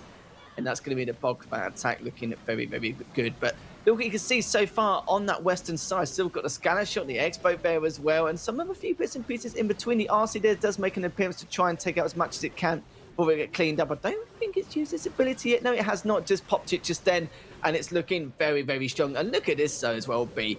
A minute left remaining. I still can't believe I thought Tim didn't bring Dragon Riders after what he talked about it again and again, each and every time. Yeah, he's brought in the Dragon Riders, came in with the Hydra, knowing the power of these dragons that come along, and I think it was a very smart choice. Absolutely beautiful work here from GK Tim. I know he had a couple of hiccups recently with his Queen Charge Drag Riders that we'll just say they were jinxed, maybe, perhaps, but this time seems completely unjinxable. Yeah, it seems to be that way indeed. But good stuff. And then once again, I'm just wondering what it's just so weird from Elevate. It just shows that Penta as well. They've had some great base builds leading up to this, and for what we've seen so far, Elevate, if they are struggling to attack into a lot of these bases here and there, then it just shows how well they perform so far defensively and how well thought out it has been coming into this matchup. And speaking of Penta, you know, we've just had that last attack once again, as they've had 2 3-stars back to back, and Karlito is going to be up next for Team Elevate. Still looking for their first triple coming to his 4th attack, and not something, you know, we normally see every day, but things may change a tad. So a couple of those Loons come in and take out that first AD in that compartment. Good stuff from then, and it's going to be another slow approach once again defensively with that Warden and those healers there. So we'll leave them for a little bit here to see exactly how it's going to go, or, you know, in terms of the funneling, where they're going to execute and which compound it's going to be. But so far, not surprised from Karlito here, as we're going to just wait for this next attack to come through with a couple of testers making an appearance as well. Yeah, this is a time-consuming opener because you have the storages protecting the Eagle. Obviously, you can't guarantee that there's going to be Teslas there, but it's more of an obstacle to get through. And the time's ticking. We will see him coming in for the single targeting approach, so he can cut across the base, try and sail the blimp through in towards the town hall as he makes his jump in. But I'm curious to see how he actually places his jump. He has 2. He needs to be very mindful of the scatter shot connection getting into both the multi and the scatter shot, but that can also split up the pathing of the troops here, which does then become tricky. But he does manage to finally get the Eagle compartment down, but there's about 1:45 on the clock, which gets a little bit risky in these smash style attacks. Certainly does indeed. Taking out that Inferno Tower and that AD on the summer side. Great start already. The blimp's going to be coming in too. They've already worked out, but it's not really too much there in terms of paving for that blimp. But the sweeper's just going to be real pain in the backside here. I don't think he realizes it's going to do this much. It's going to find a few air traps along the way, and that's going to be a little bit of a blunder there. But looking at the southern side as well, just using the Ice Golem to tank that damage with the Warden coming in as well, and just trying to grab into that central compartment, and it's just going to be looking very, very tough here for Karlito. We said it, but he needs to try and get a triple to keep this as competitive as possible, but it's looking very, very tough here for him. Oh, no, like everything on this went wrong. The P.E.K.K.A.s broke through the wrong wall, worked with the King, split the healers up. Queen was left on her lonesome to try and take out the CC troop. The blimp never made it in as deep to get the town hall. The main pack has to work back around. We still have the super minions up, and I will say I am impressed that it's gotten as far as it has, that as much that is cleared out now as it is. Oh, but that is a heartbreaker, and that's the trouble with some of these P.E.K.K.A. smashes, is finding those clean openings where you're not going to get a breakaway of the troops. And, you know, it was really the biggest problem that started in that was the P.E.K.K.A.s beating through the wall with the King and keeping that focus rather than taking the jump into the core with the Queen here. So we are going to see Karlito, unfortunately, land here with another 2-star. Yeah, even with a P.E.K.K.A. smash as well, it's very difficult. You don't normally see a one-sided approach with the attacker right to the very end. It's normally very close. It's kind of that purgatory kind of composition where it can be quite risky at times and need to be very thorough with your preparation for these attacks. But again, it's like I said, these bases from Penta are just so good, and it's just a little bit of a surprise here as Elevate still trying to find that 3-star. It might come out somewhere, it might come out as the final attack, but at this point it could be too little too late. Yeah, it was a risky approach to try and sail a blimp in that far through. Typically, when we see those town halls on the back end of the base with a P.E.K.K.A. smash, we're bringing in log launchers. We're bringing that reinforcement that's going to open up the pathing, open up the walls, bring in some Yetis or even Ice Golems to help freeze up some of the items in between to allow the heroes more work, but that wasn't the case on this one. And Epi now underway, knowing that Penta's in a good position with this 2-star lead, sends in the Yeti blimp to start off the pathing and funnel for this Queen. That town hall's looking mighty nice and open for the Queen to take the approach, and setting up the additional push for the funnel to allow her access in by dropping in loons. But he does actually have to drop quite a few because of the unexpected Tesla farm here. Yeah, not something really predicted, but it doesn't matter. It's not going to cause too much harm, hopefully, here. It's just going to delay just a little bit going forward with the Rage Spell coming down to continue this path, and yeah, dealing with those Teslas as well. So you could say got a little bit of value out of that, and at the same time that Loom coming in going towards that Inferno Tower, that will be huge actually, considering it's just primarily focused onto that Queen. So it's going to be pretty happy about that. Got a lot of value, you could say, overall, but now the Lava Hand of the defensive approach of Karlito is just going to delay the Queen for a while here, and in good timing as well, especially with that spell down. So she's going to be there for a little bit of time. We're going to see how this next bulk of the attack is going to approach, and just looking at it so far. So has that Inferno Tower to deal with here, which the Queen's going to take out super quickly after that Loom from earlier on's already done a good portion of damage towards it already, as well as that Expo. And you can see on the opposite side, it's still got, you know, a couple of ADs, Inferno Tower, actually 3 ADs still to deal with. So still got a fair amount to try and work on. The Dragon Riders coming in from the northern side with the Owl and the Warden. And you can see the King Yak as well, just paving the way once again to clear out a lot of his structures on the outer edge. But the Queen is still alive in that left compound still. So we've got plenty of time to be able to execute her attack, and won't be able to rejoin with the rest of the pack as of yet, so it's got a lot of work to do with the defense of that left-hand side. But going back to the eastern side once again, the Warden and the Dragon Riders just diving on in, the RC as well, taking out that Builder Hat, taking out the AD as well, and this is looking very good so far for Epi, but we can see if it will continue on though. Look at those healers cutting across, picking up traps, and that Royal Champion was in a very nice position. Also, the King doing excellent work, taking care of the cleanup on the outer perimeter, but those healers picking up those traps is huge. Dragon Riders go unscathed. I will tell you, I was saying, oh no, at the start, because I thought that the Queen was gonna walk over to the outside edge for the cannon before getting the single, which would have completely messed up this raid. Did not happen for Epi. And we do have a beautiful finish here, but is there going to be enough time with 17 seconds left and a storage? And I see it over on the outskirts. There's an archer tower on the 3 o'clock side. Oh my goodness. The Royal Champ Seeking Shield knocks it well across the board here. Is there enough time to finish with that storage still? Don't think 1 second. So.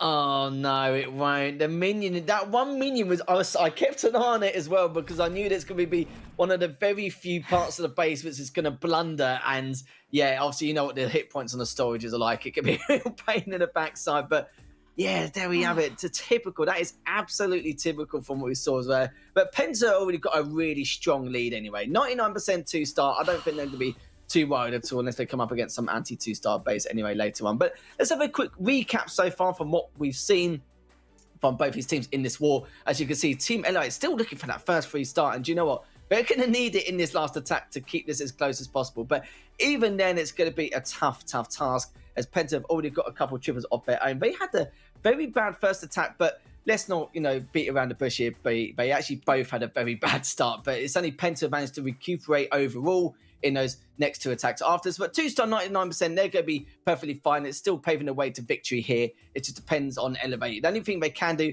is get this 3-star. If it's a 2-star less or any kind of bad percentile, then that's going to be pretty much it said and done, and Penta will walk away with victory. So almost mathematically impossible at this point for Elevate, but I must say props once again to these base builds from Penta, looking really, really good.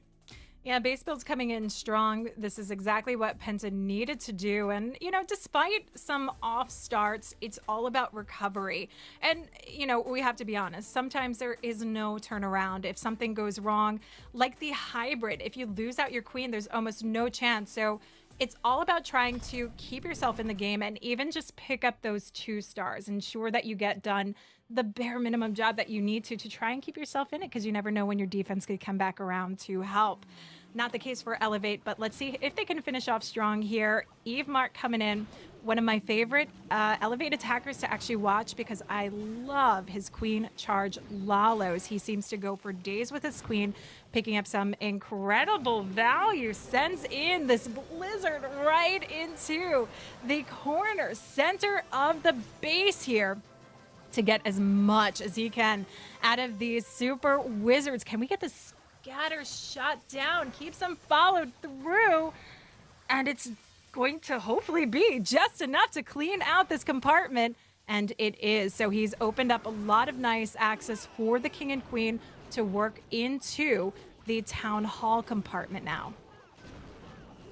Great stuff from Mark, and also using that baby dragon to create that funnel for the Queen. Just going to be cleaning up the southern compartment there. And you can see on the right-hand side, those rocket loons are coming in to take out some of the defenses. Actually doesn't take out that archer tower there, which is not something I don't think he was expecting. But he's using another rocket loon anyway, just for safety measures anyway. And you can see the ADs around each of the compartments are a little bit more of a difficult task here for these rocket loons. Normally they try and snipe them, but not this time around. It's just for the archer tower, the Queen coming into that 4 o'clock compartment as well. You can see it's going to be able to take this down. Will it be able to? It's going to be a different story here. It's going to be using that ability now just to keep it alive for as long as possible, but still got a fair amount of HP here. We'll take out the next storage possibly, but not the expos here. No, it will not. Just not enough out from her, as the RC does come in from the 3 o'clock as well. Takes up the AD. And you can see the King Yak going to the northern side to take up the outer structures to help with this next bulk of the attack. But the RC, we have to continue and keep an eye on that to see how much more defenses it's going to be able to take down here. Already it's done a fair amount and had to pop his ability early, because the Expo now is keeping close tabs on it, but will find a huge Tesla farm there in that scatter shot compartment on the left-hand side. That King did way more than I expected him to, and allowed the Royal Champ to come in, help take down those headhunters, so the Warden doesn't have to worry a bit, able to force this Lalo through. He does have the pups now that are unfortunately targeting onto the loons, but the timing of the Warden ability helps. His own pups and minions should come in, and the Electro Owl to quickly pick them off, but they're a little bit further behind as they make their push into the core. The split up of this pathing is not necessarily ideal. As you can see, not even able to get into the scatter compartment. Let's see if they can quickly sweep through that haste, get back in there, try and pick it off. But even if they do, there's still an air defense and a multi that will fire away, knock them down before they can even actually make to it. Yes, this has been very, very crazy in terms of the defense. See, there's still quite a lot left, but this defense is still packed an absolute wallop to keep them at bay. Minions just got to do their best to try to keep percentile as high as possible, but do you know what? It don't matter. It really does not at all. They've timed the stars here, B, but they're so behind in terms of percentage. Penta pretty much laughing right now. Just take out anything, 50% Town Hall, whatever you want to do here. It's your playground, and then they'll be able to win this war. And we did mention before as well, before this match even began, that Penta need to win all of their wars from today and tomorrow as well. I think they've only got 2 or 3 wars left really overall. So again, when MCES play against alternate attacks, that could be, turning the tide for them to help them get that top 4. But this is a great victory nonetheless, considering how well thought out a lot of their defenses are. I think that's definitely not just a talking point, but one of the win conditions and the key factors here for the side of Penta. But we are going to go into the final attack of this war. Elevate, don't get me wrong, they did their absolute best, and they're known for being like fantastic attackers overall, and it's Penta just, some really thought out, well-planned defenses coming out from them. The Blimp coming in to go towards that Town Hall compartment. The Sweeper just been a real damn usage, just trying to keep it back. But not going to delay anything further, as already you can see the Town Hall will get cleaned up here, and he's going to be pretty happy with that start so far. Nice timing on that zap quick as well. Not missing a beat on this, keeping time as a factor, working through. The Lalos aren't necessarily those ones that you worry so much about, but I do like it for safe measure, clearing out the opening here. And we do have the Clan Castle obviously lured over to a nice safe corner so the Queen can help pick it off, because we don't have any healers on her. This is very important to keep it in a section where she is unscathed. It gives her the opportunity to stay healed up, ready to go. But he's already starting off actually with this Royal Champion, the Ice Golem, to do the tanking and freezes up some of the outlying defenses, but still has to worry about the scatter shot. She's hanging on by a thread, but does freeze up that scatter in time, allows her to work through and quickly take that down. But we talked about the value of the Queen, and you can see, keeping her alive, she was quickly able to work that, take that down, keep time moving forward nicely so the Royal Champ could do some work, and now back full health to work along with the King deeper inside the space. Yeah, it ain't too bad so far. Lewis, of course, now going towards that right-hand compartment. The Queen still alive and well here, going towards the Eagle Artillery here, and this is where the bulk of the attack's going to come from now. As usual, Lovehound taking that AD damage. Inferno Tower all frozen around there to delay that and just give a little bit more leadway here. So he's going to be okay so far. He's going to be pretty chuffed with it so far. as already the AD is going to be taken down momentarily. There's a couple of loons hoping to give a helping hand, but there's going to be another one lurking about. But let's see the defense he's got left so far. It does have that haste to speed up things a little bit for these loons. We'll find a couple of traps in the meantime. There's a couple more loons on that northern side. Still got 3 in his back pocket, don't forget. Still got a couple of hastes as well. He's going to want to speed things up even further. I assume he's going to be using this for the Inferno Tower and just getting in that next compartment. But absolutely typical here. We'll find a tornado trap along the way with a few other traps in between.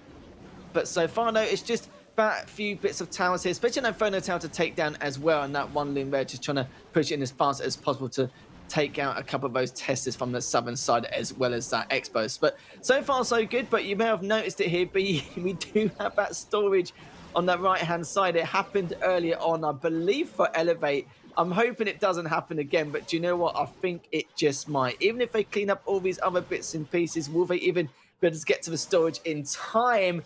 And it looks like they won't be able to. So we've seen an exact replica from what we saw earlier on, but it doesn't matter. The damage has already been done. Lewis had to come out with a 2-star, 99%, which means that they will beat or defeat Team Elevate by 2 stars here and manage to win that war to help them carve their path and continue to try and approach that top 4 leading into the final playday. 7 and 6, they are making their way up the rankings, trying to get under Tribe and MCES's heels, obviously, as there will be a couple of more matches, but Penta's still gonna be at risk because they are going to need to face off against Tribe Gaming, and I think that's gonna be a huge turnaround. If they bring this defense, it could be great for them, but that's not gonna happen until tomorrow. We will get to see today, though, Tompinai going up against RPG, so that will happen after the break. Make sure you stay tuned.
ESL Mobile Challenge is brought to you by DHL and Pay Safeguard.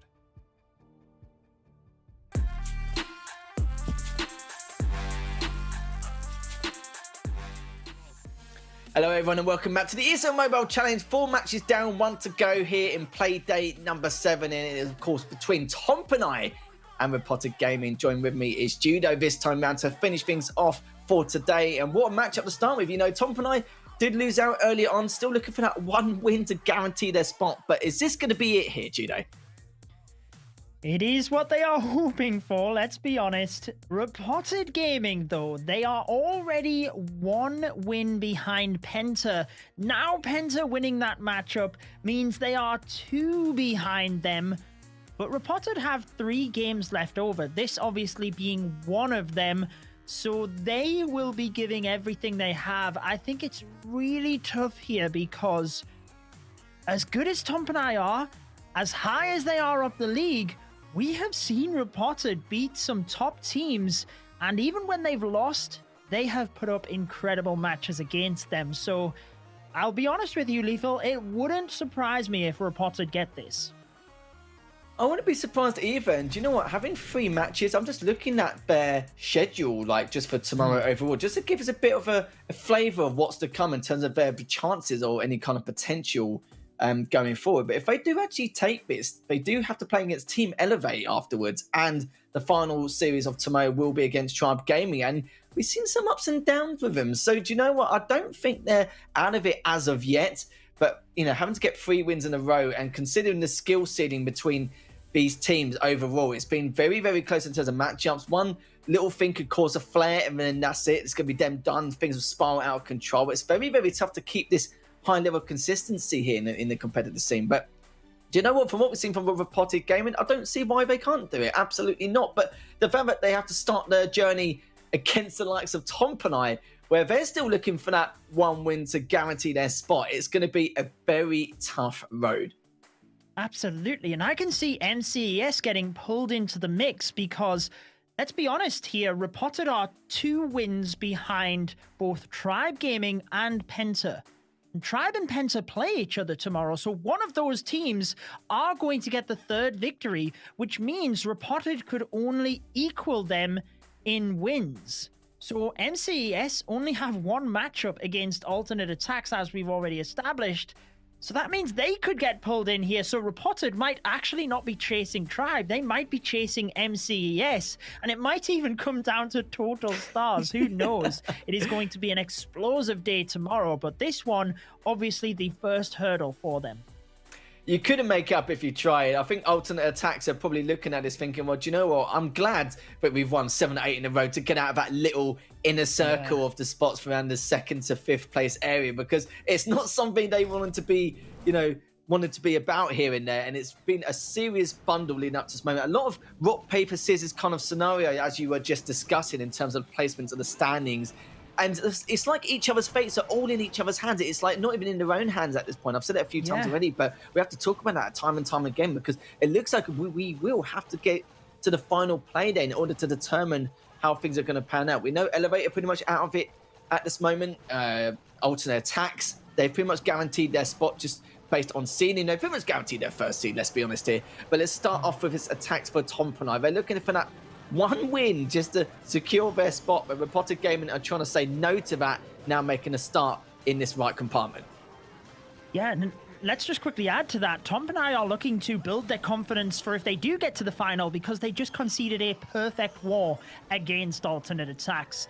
Allen did get the 80, I want to say 87% 2-star, wasn't it? Using this strategy where he actually lost his queen in that first matchup. So using the rage spell early on this one, Lethal, he is not taking any risks. Still pulling the Clan Castle troops though, certainly causing a bit of a time issue here. We've already got the king aiming to dive in towards the town hall though, and now using the Dragon Riders down to the southern area. So noticing time is ticking, and he's got everything moving now. Yeah, the Stone Slammer coming in as well. Perfect timing for these Dragon Riders just to get in front and tank that damage. This is literally perfect execution here. A lot more than we expected. I wasn't too sure about the position of the Stone Slammer, but you know, what do I know here, Judo, as that Stone Slammer was actually perfect for him. Now got into the center with those loons as well, continuing to push on forward on the northern side, but don't we need to do too much on the northern side here. Already the King's already done a huge amount of damage into that northern compartment. The Expo is still alive, sadly, but you can see now being taken down momentarily, but just got a slimmer of HP. But the RC should be able to clean that up straight afterwards once it's made a finish up on that scatter shot. And you can see the Queen still alive, still well pushed into the center. The healers have to do a few of the traps, but they've already got a huge amount of HP, so they're going to be fine. That was a smooth attack, I must say. Everything just, painted a perfect picture there for Tompinai. Fantastic triple to kick things off in this final war of the day. Very good start, and he was holding on to the spells whilst the king was taking out the town hall as well, just to make sure he was guaranteed that area. Otherwise, it could have gone south very quickly. In the end, he really didn't even need them, did he? He took down the base so well, and that is the perfect start for Tompinai, clearly. But Reported, how do they act to that? They will be coming into this war well prepared. They've had an entire week to prepare. They know they're in this tough spot. But they have to not let that shake up their game plan, and they need to just stick with whatever it is they had in store for us. It is Yanis starting with a concoction of spells I always like to see, customized to the base, deciding not to use a hero potion or anything on this one. The pets are not even halfway through their levels. Maybe he doesn't have one, but now's the time to use one if you do. Starting with the Skelly Donut in the center of the base, though. This is a very tricky technique to do, but if you can pull it off, you can get huge value, and it looks like he gets the clan castle. Does he get the scatter shot? The Skellies are there. Oh, it misses it. He does not get the scatter shot, so that is a big mishap to start this one off. Oh, because of the position of the scatter shot as well, it's not like it's on the outer edge of any compartment at all. With the fact that it's bang on in the center, it's still going to do a huge amount of work.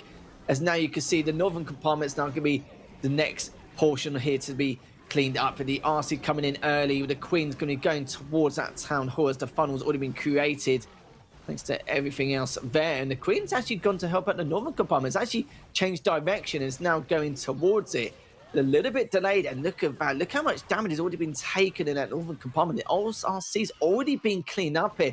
Not something he wants as the initial push. Does take down the town hall, but some recovery is going to be required now for Yanis to try and attempt this free start.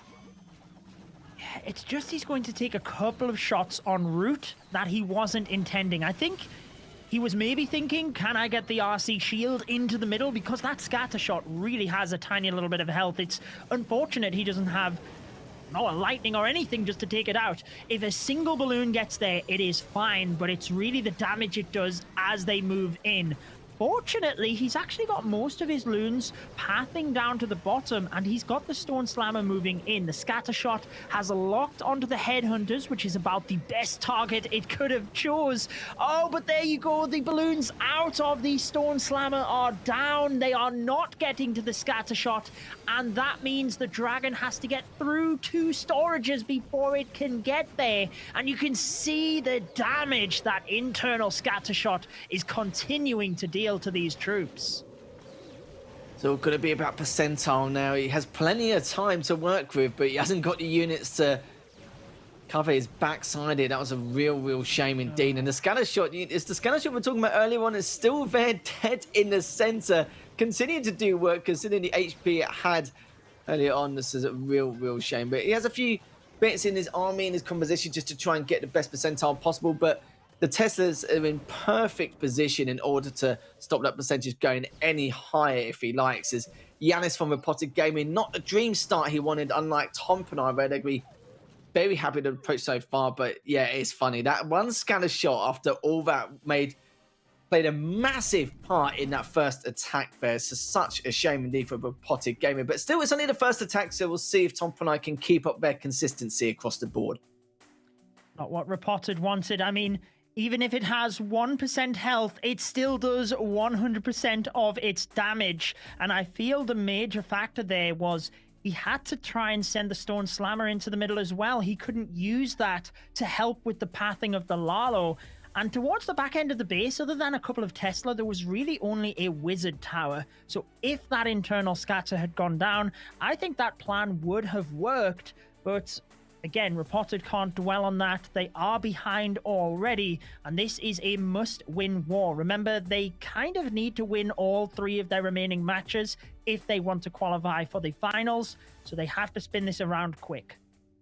Yeah, we mentioned earlier on, but we have to win all three. It's going to be a tough road because starting with Tompinai, like even after Tompinai, it looks okay with their schedule they've got tomorrow. But the problem is you don't take out Tompinai, then there's not much point in talking about tomorrow, is there? Just due to the fact that they're going to be not looking so well. They'll be staying in that bottom four area for the majority of, the rest of this competition at the ESL Mobile Challenge. So retaliation is absolutely vital here. We're going to go to the second attack from both these teams, starting off with the side of Tompinai, the Queen coming out on that 3 o'clock side with the King as well, just going into that right-hand compartment. We'll find a test there for the Queen, but it's not going to deal a huge amount, just delay things just a tad. So have to see what Tompinai can do, because like we said before, not really feeling too much pressure. They just need this one win out of their next scheduled couple of games, including this one, in order to secure their spot. It's their opponents have made it a little bit tough for them here, but this is definitely going to be their one chance to try and make it through, because both of them have it all to lose here and a lot to try and gain if possible. So Tompinai want to try and finish it early rather than leading it to the final match. As the Queen still going towards that southern side, with its priority being that Eagle. Absolutely. They just need to take this one match at a time. Both of the teams, nobody can underestimate anybody. Now, Metro was one of the players that spun the war around. In fact, he was the player that spun it around for Tompinai in their first matchup. So he is hoping to continue his success from today. And I'm just kind of scanning around the base here, Lethal. It looks like he has started off pretty much flawlessly. He's not really committed too many spells to his Archer Queen. He still has the ability. He's got the pathing in towards the middle with the jump spell, which we should see momentarily.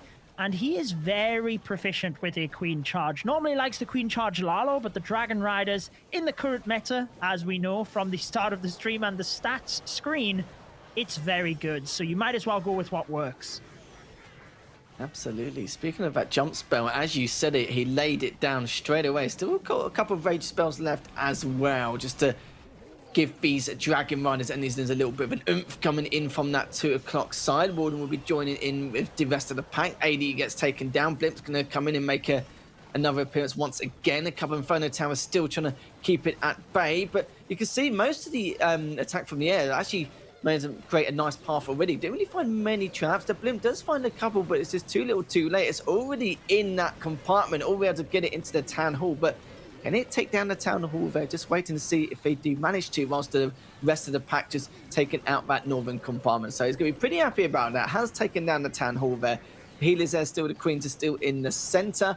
Queen looking to try and get through that wall, but at the same time the healers are actually being cleaned up from the scanner shot. But we'll see, 25 seconds left as Queen finally gets in, but the healers have been taken down. It's going to be very, very important for that, because the Queen needed that in order to stay alive, but there's not really much defense left. It's just all about the time here, Judo. It certainly is. He's not going to have the time, unfortunately, to get this one done. However, the percentage is so close. It's higher than that of Repotted. So even if Repotted do get the 3-star, they remain 13% behind in this war, which could be huge moving down to the end of it. A very proficient attack, but unfortunately, it doesn't matter how many troops and spells you have at the end of the attack. If time is gone, that is the defining factor as well. So I feel his Queen would have been able to get through the wall, get the scatter shot, but I don't think he's too dissatisfied. Tompinai still looking good at this stage, I would say. Yeah, it's not something they're going to cry about yet. They might do later on if they get 4 back-to-back 3 stars. We'll have to see. 98% 2-star. It's all right. It's not bad. You know, you can't complain really, considering what he had to put himself through at the later stages of that attack.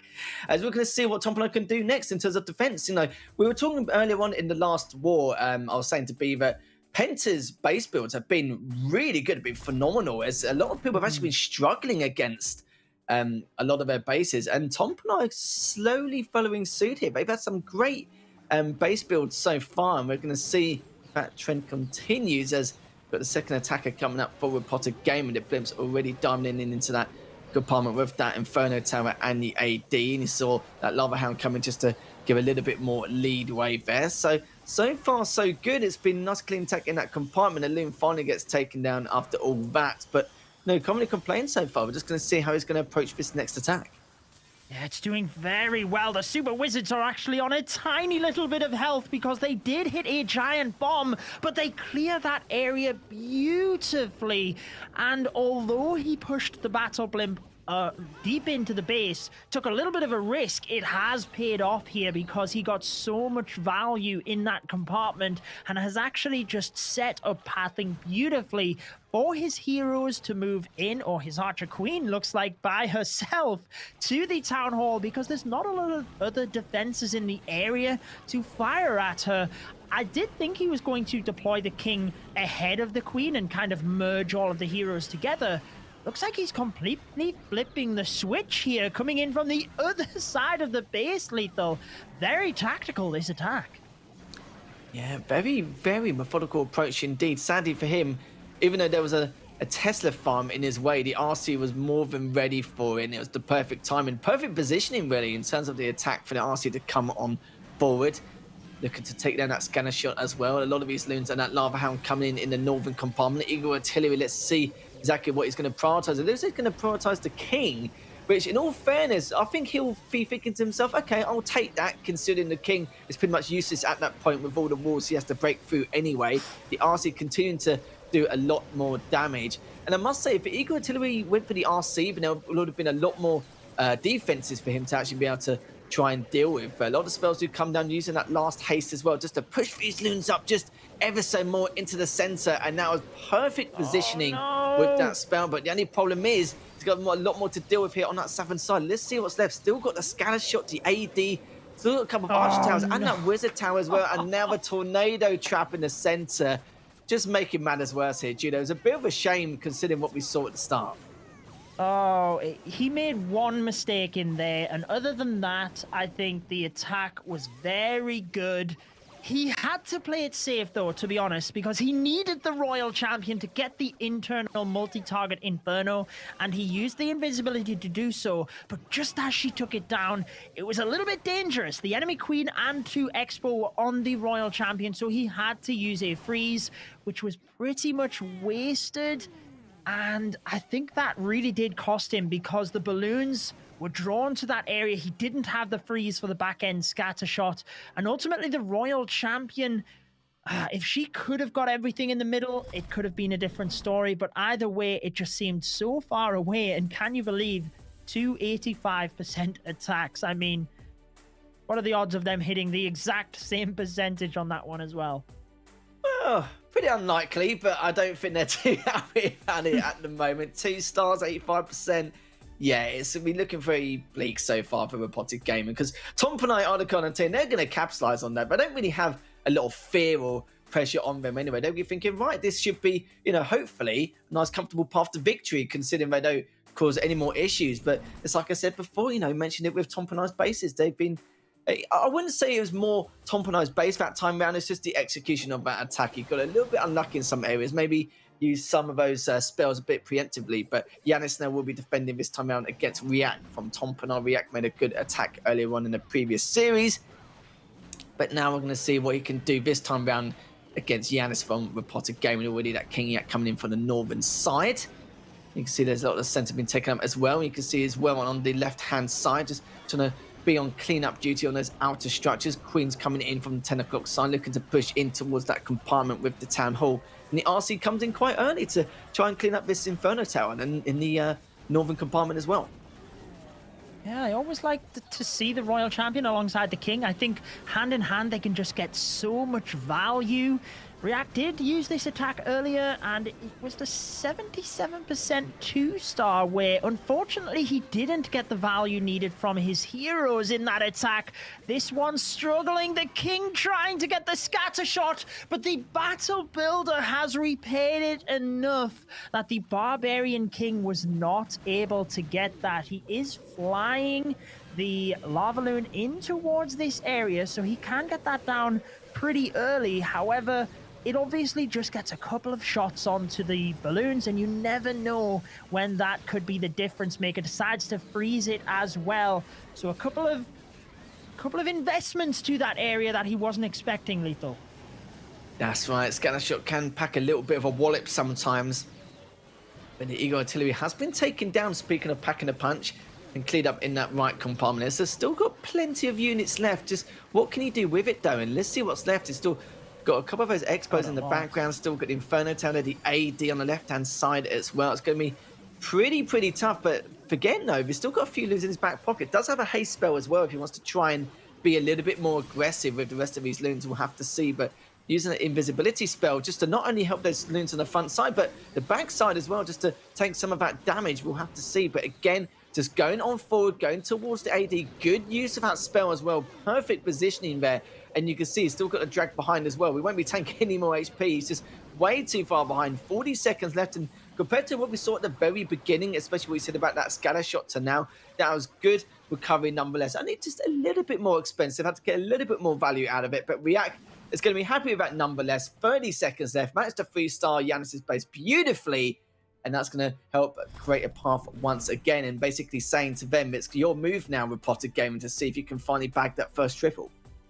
Slowly slipping away, isn't it? They need the 3-star here. Otherwise, I feel it could very much be game over before it's even begun. You have to say React did have good reactions there, didn't he? Because like you said, it was a little bit tough towards the start. He used a lot of spells. Thankfully, he didn't need any for his hero dive. And he did place one of the hastes kind of in a... Well, he just placed it incorrectly, to be honest with you. The balloons tracked around, but he managed to correct that with the next haste spell. And lo and behold, if you can use your spells that good, you can get the 3 stars. And Andi will be looking to replicate that. It is the Queen Charge Dragon Rider. You know how strong this is. It's very popular. It's got a high hit rate in this tournament. So it's not surprising that we see Reported trying to lean into this strategy in a war that they really need to win. Barbarian King is luring the Clan Castle troops, but the Archer Queen should be able to take those down. The super minions will use all of their long shots onto the Barbarian King. He's already raged the Queen, and he's got beautiful pathing for her to move forward. He's even got a jump spell to try and get her up towards the Town Hall. Yeah, and the Queen's not getting out DPS'd either, so this is beautiful start here from Andi.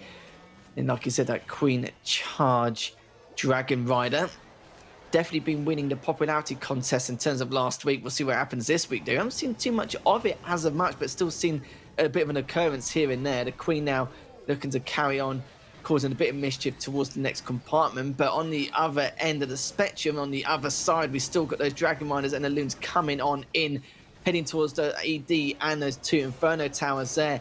Still a huge bulk of DPS to deal with, but look at the spell position. That was absolutely perfect. And just above, you've still got the Stone Slam as well, heading towards not only the Archer Tower, but the Eagle Artillery, as it will drop eventually. Depends on where the shots are going to come off from the Eagle Artillery as well. But actually go towards one of those Dragon Riders. But then again, it's actually managed to consume a lot of those traps as well. But the Loons did go a little bit off end of the stick. You saw he went off to the other side, finally corrects itself, goes towards the Eagle Artillery. Better late than never, and now going towards that AD. But look how much is left so far. Still a fair amount to try and clean up with a minute left remaining. It's just got no luck in this attack, Andi, there with the Archer Queen. Got through the Giga Poison. He used the ability perfectly when the poison was down, but unfortunately a giant bomb was looming. He sent in the Super Wall Breaker to try and damage this area. Balloons are thankfully still tanking for the Dragon Riders, so they do get the air defense down pretty quick.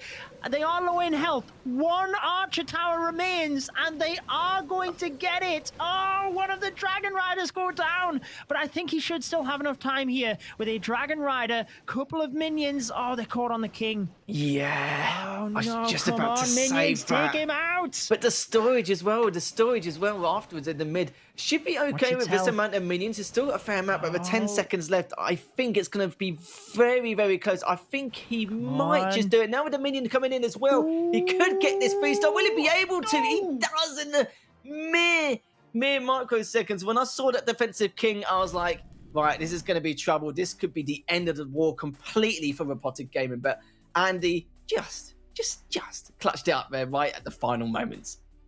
We did mention last week, didn't we? The King sometimes does end up being the most powerful air defense in the game. And in that situation, he nearly did. Now, Reported Gaming really did need that, like we said. It means they still have a chance here. Are Tompinai going to take their foot off the gas? I think everybody knows that they are certainly not going to be trying to do that. It's really whether the final 2 bases from Reported have something special and can hold Tompinai back, because this is pretty much their last opportunity. Like we said, Reported find themselves even further behind Penta now, have to win every single matchup today's and the 2 they have tomorrow if they're going to qualify. They may just have to even win by stars, but I don't see how having that 1-star difference in comparison. They may have to hope that Tompinai 2-star these next 2 attacks. And even then, though, it has to be both below 85%, and I can't imagine in a perfect world that Tompinai would actually do that. And we've still got Michael coming up next in this next attack, so I don't really know about that. We'll see. The Rocket Loon's causing a bit of mischief already with the clean up some of the defenses in that northern compartment, and we'll be trying to go a little bit further forward. It would be nice to take up that AD if it can, but it won't just clean up some other bits instead. A little bit of a slow start, but the King does make it with that funnel into the northern compartment once again, with that prime focus being that Town Hall. And you can see the Queen just making a start in that position in the 10 o'clock side. They could have a huge defense here. That is what they need. Like you said, it's either going to be doesn't matter, and they need to hold back and get the 2-3 stars, or they need a huge 2-star defense. So, I mean, stranger things have happened. We did see a 1-star from Tompinai earlier on in the challenge versus Burger Rangers. So, let's find out what the base has in store. Now, the Queen's ability has been used, but I don't think he's intended to get anything else than this. This is just a hero dive, sending her in, get value, and then she goes down. He's not too worried about that back-end cannon surviving, to be honest, with Dragons now moving into the base. He's got the pathing set up for them, and this is where the Stone Slammer is often beautiful on the outside of the base. You can see it takes down the defenses, then reinforces, and actually keeps the Dragons in towards the center. Although they do have the Ice Golem that they will start attacking. There's not a lot of other defenses in that area, though. Once they get frozen, they'll probably still be okay, to be honest. I think they could be here. This is a really aggressive approach here from Michael, considering the slow start he had with that King getting into that Town Hall compartment, but still has a little bit more to deal with. But we know what the HPs are like of the Drags. It's a fair amount of it. Ooh. And already that Multi Inferno is going to be one of the final cherries on the cake here to try and clean this up. The RC having to deal with that Ice Golem and the Lava Hound there.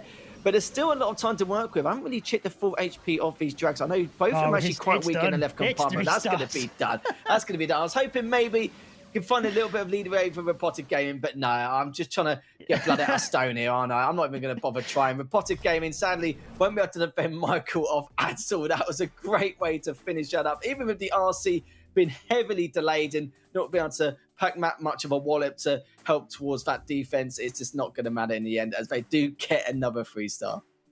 Yeah, maybe he'd accidentally set up his base wrong and he had like 10 air traps down to the bottom to take out those Dragons. That would have been the only way at that stage. But hey, you never know. That would have been incredible if they had have baited a Queen Charge entry and took down every single one of the Dragons.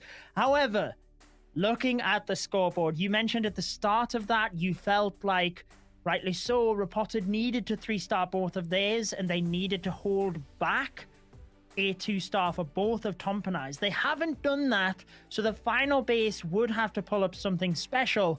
Otherwise, it's kind of just not going to happen for Reported. And, you know, it means tomorrow they can only mess up the rankings of everybody else with their matches.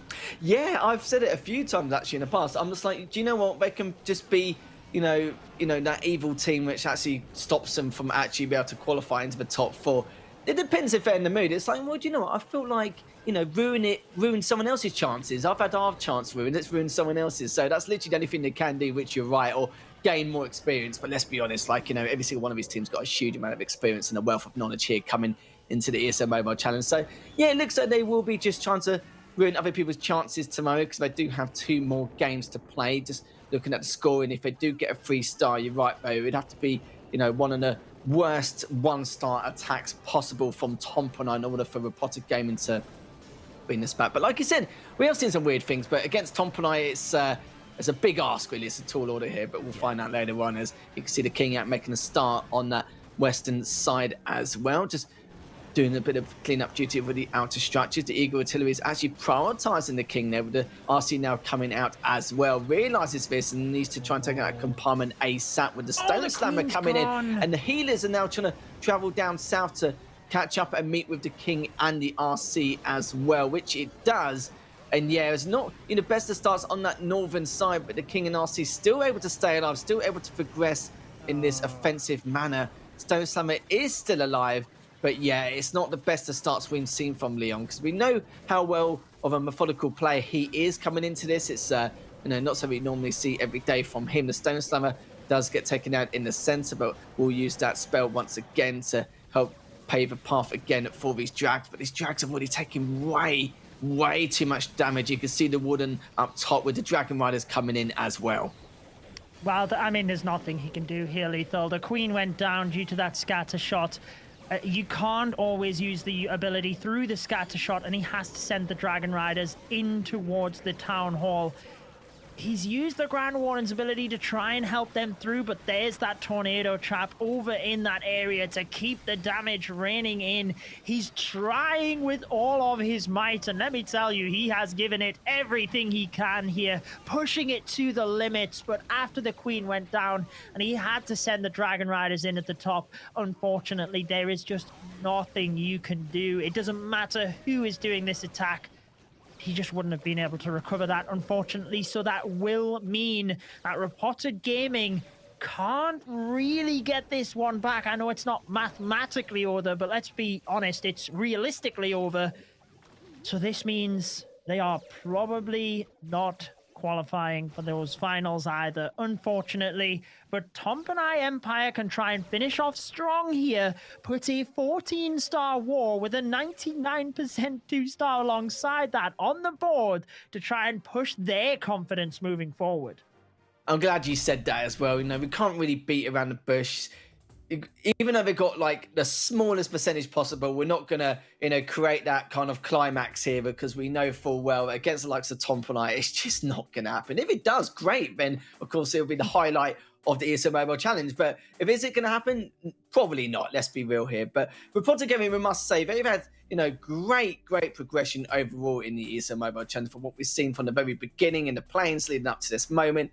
And sadly, like we said before, they did have a chance to still qualify, but the fact that they had to start with Tompinai, not even just finishing it on the last play day, was a tough task in itself. And it's a tough task for anyone here, let's be real. And Tompinai losing to alternate attacks earlier want to take their anger out on someone. So why not Reported Gaming to finish off the day here? As Chrysler will also be the final attacker here for Tompinai. It was the final attacker for Tompinai earlier on against alternate attacks. But yeah, you can see from the scoring, 1 star, definitely going to do it. And once he gets 50% in the Town Hall, he's going to be all gravy. He's going to be all happy, and we'll have that star lead numberless, no matter what anyone says.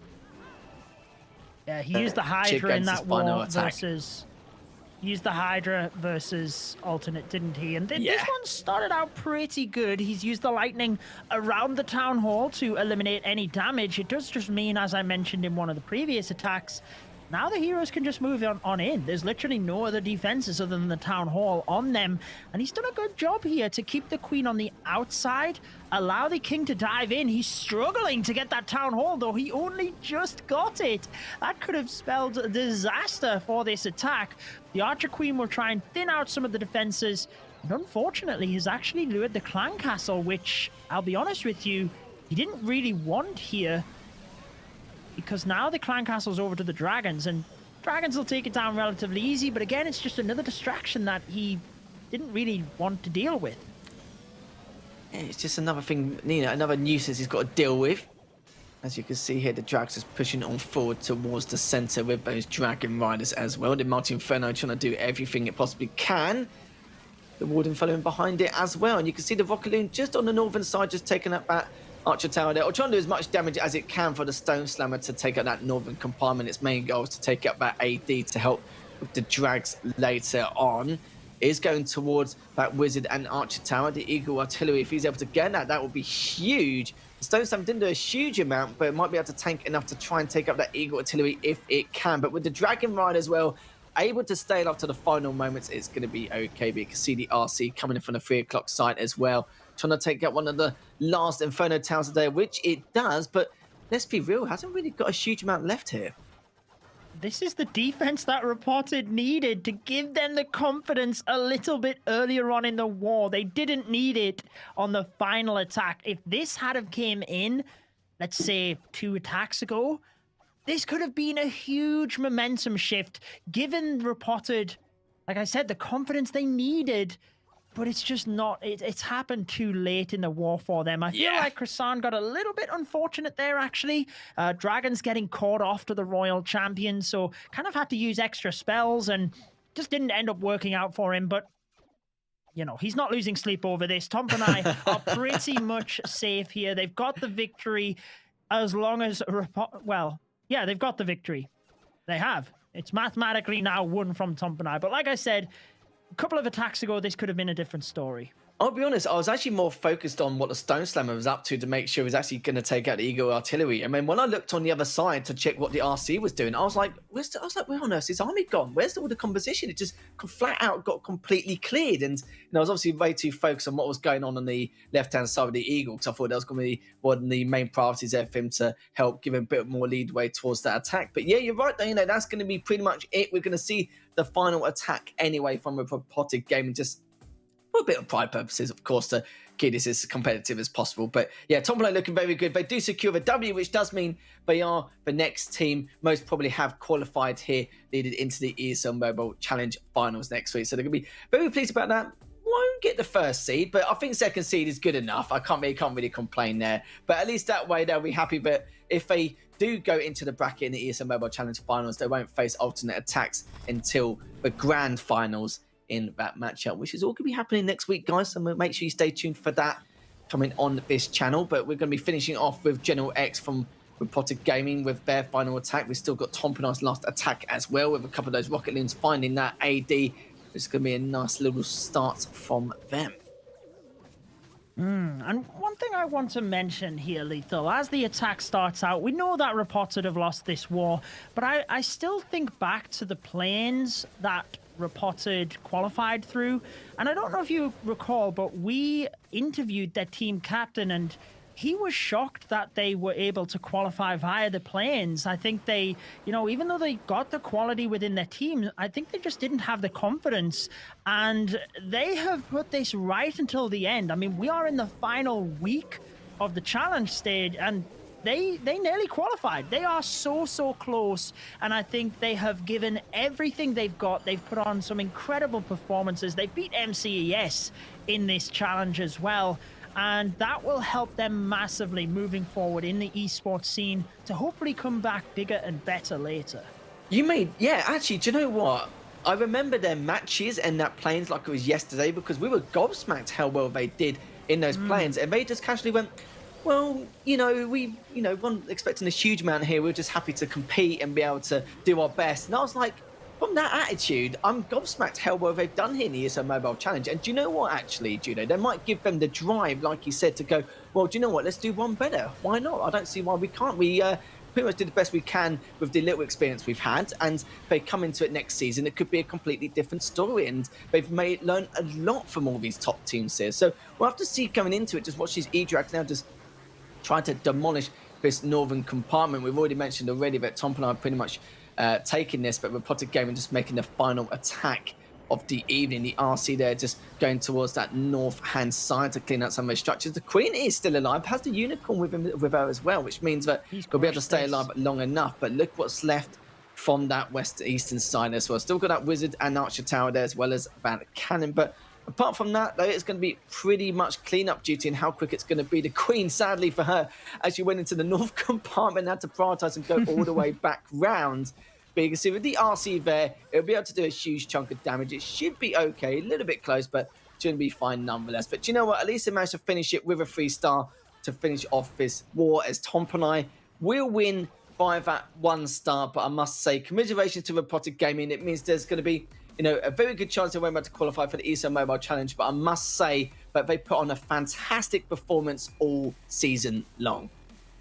They certainly have, and there is the result from that war. Tompinai Empire getting the victory. And like you said, that pretty much solidifies their qualification. In fact, I think it probably does, because a lot of the teams that are still in the running are kind of playing each other and things tomorrow. So one of them will be taking the loss. I don't think there are teams that can catch Tompinai and knock them out now. Tompinai qualified, alternate attacks qualified. It's all now, whether it is MCES, Tribe Gaming, or Penta, that will be joining them. And that is going to be so exciting tomorrow, Lethal.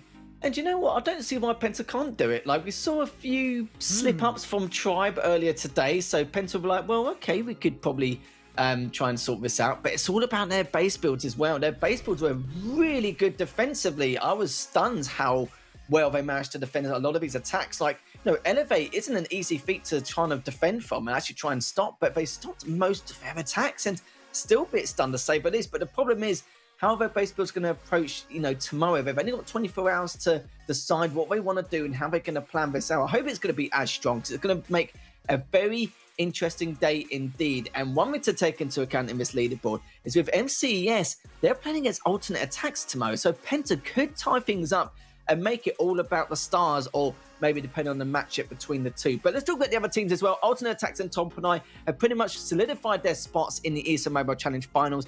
We're just waiting for confirmation from Tribe Gaming, because they've still got 2 more games to play. MCS have still got to play Alternate Attacks tomorrow. Penta have still got to play Tribe, so they could actually stop them from qualifying as well. But Reported Gaming will fall short. Elevate have done as well, but I must say, even though Reported Gaming and Elevate are technically out, they have performed extremely well in the ESL Mobile Challenge, and I look forward to see how their future holds in the competitive scene. Absolutely, because, I mean, that matchup between Tribe and Penta is huge. For MCES's sake, it is huge, because MCES will want Tribe to win that war and run away with this, because if Penta win and Tribe win their other matchup, that means MCES would have to beat alternate attacks. So that matchup between Tribe and Penta is actually more important for MCES than it is for those teams in themselves. I mean, just incredible. You couldn't write the storyline that we have tomorrow, and I cannot wait for it. I'm sure that nobody wants to miss this. So what have they got to do to tune in? When can they see it? What do they do, Lethal? Well, you know, guys, same time, same place tomorrow. If you guys don't come here tomorrow, I don't know what else would. How are you not entertained at this point? Still waiting for 3 teams to try and qualify for these spots. One of them is going to have to, sadly, stop their process of their journey, and man, that's going to be it. But from me, from Judo, from Lady B, thank you all for watching. But not only that, thanks to production at ESL and you guys at home. It's always a fun, enjoy having a lot of banter with you guys in the chat, just watching everything that goes on here today. But tomorrow will be the final play day to decide who will be the final 4 teams going into the ESL Mobile Challenge finals. And of course, we will have that the following week as well. But until then, good night for now, and we'll see you tomorrow.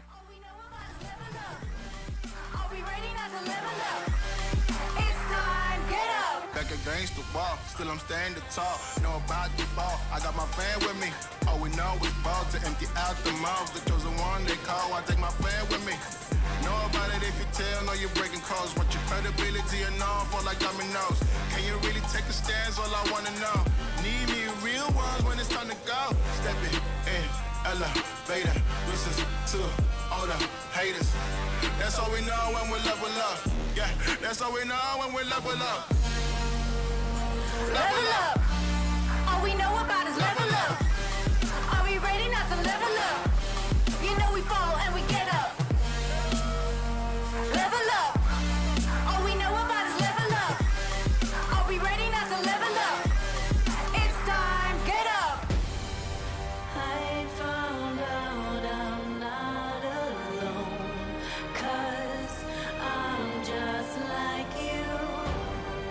There's no failing when we fight. We're not afraid to. Level up. All we know about is level up. Are we ready not to level up? You know we fall and we get up. Level up. All we know about is level up. Are we ready not to level up? It's time, get up. Level up. All we know about is level up. Are we ready not to level up? You know we fall and we get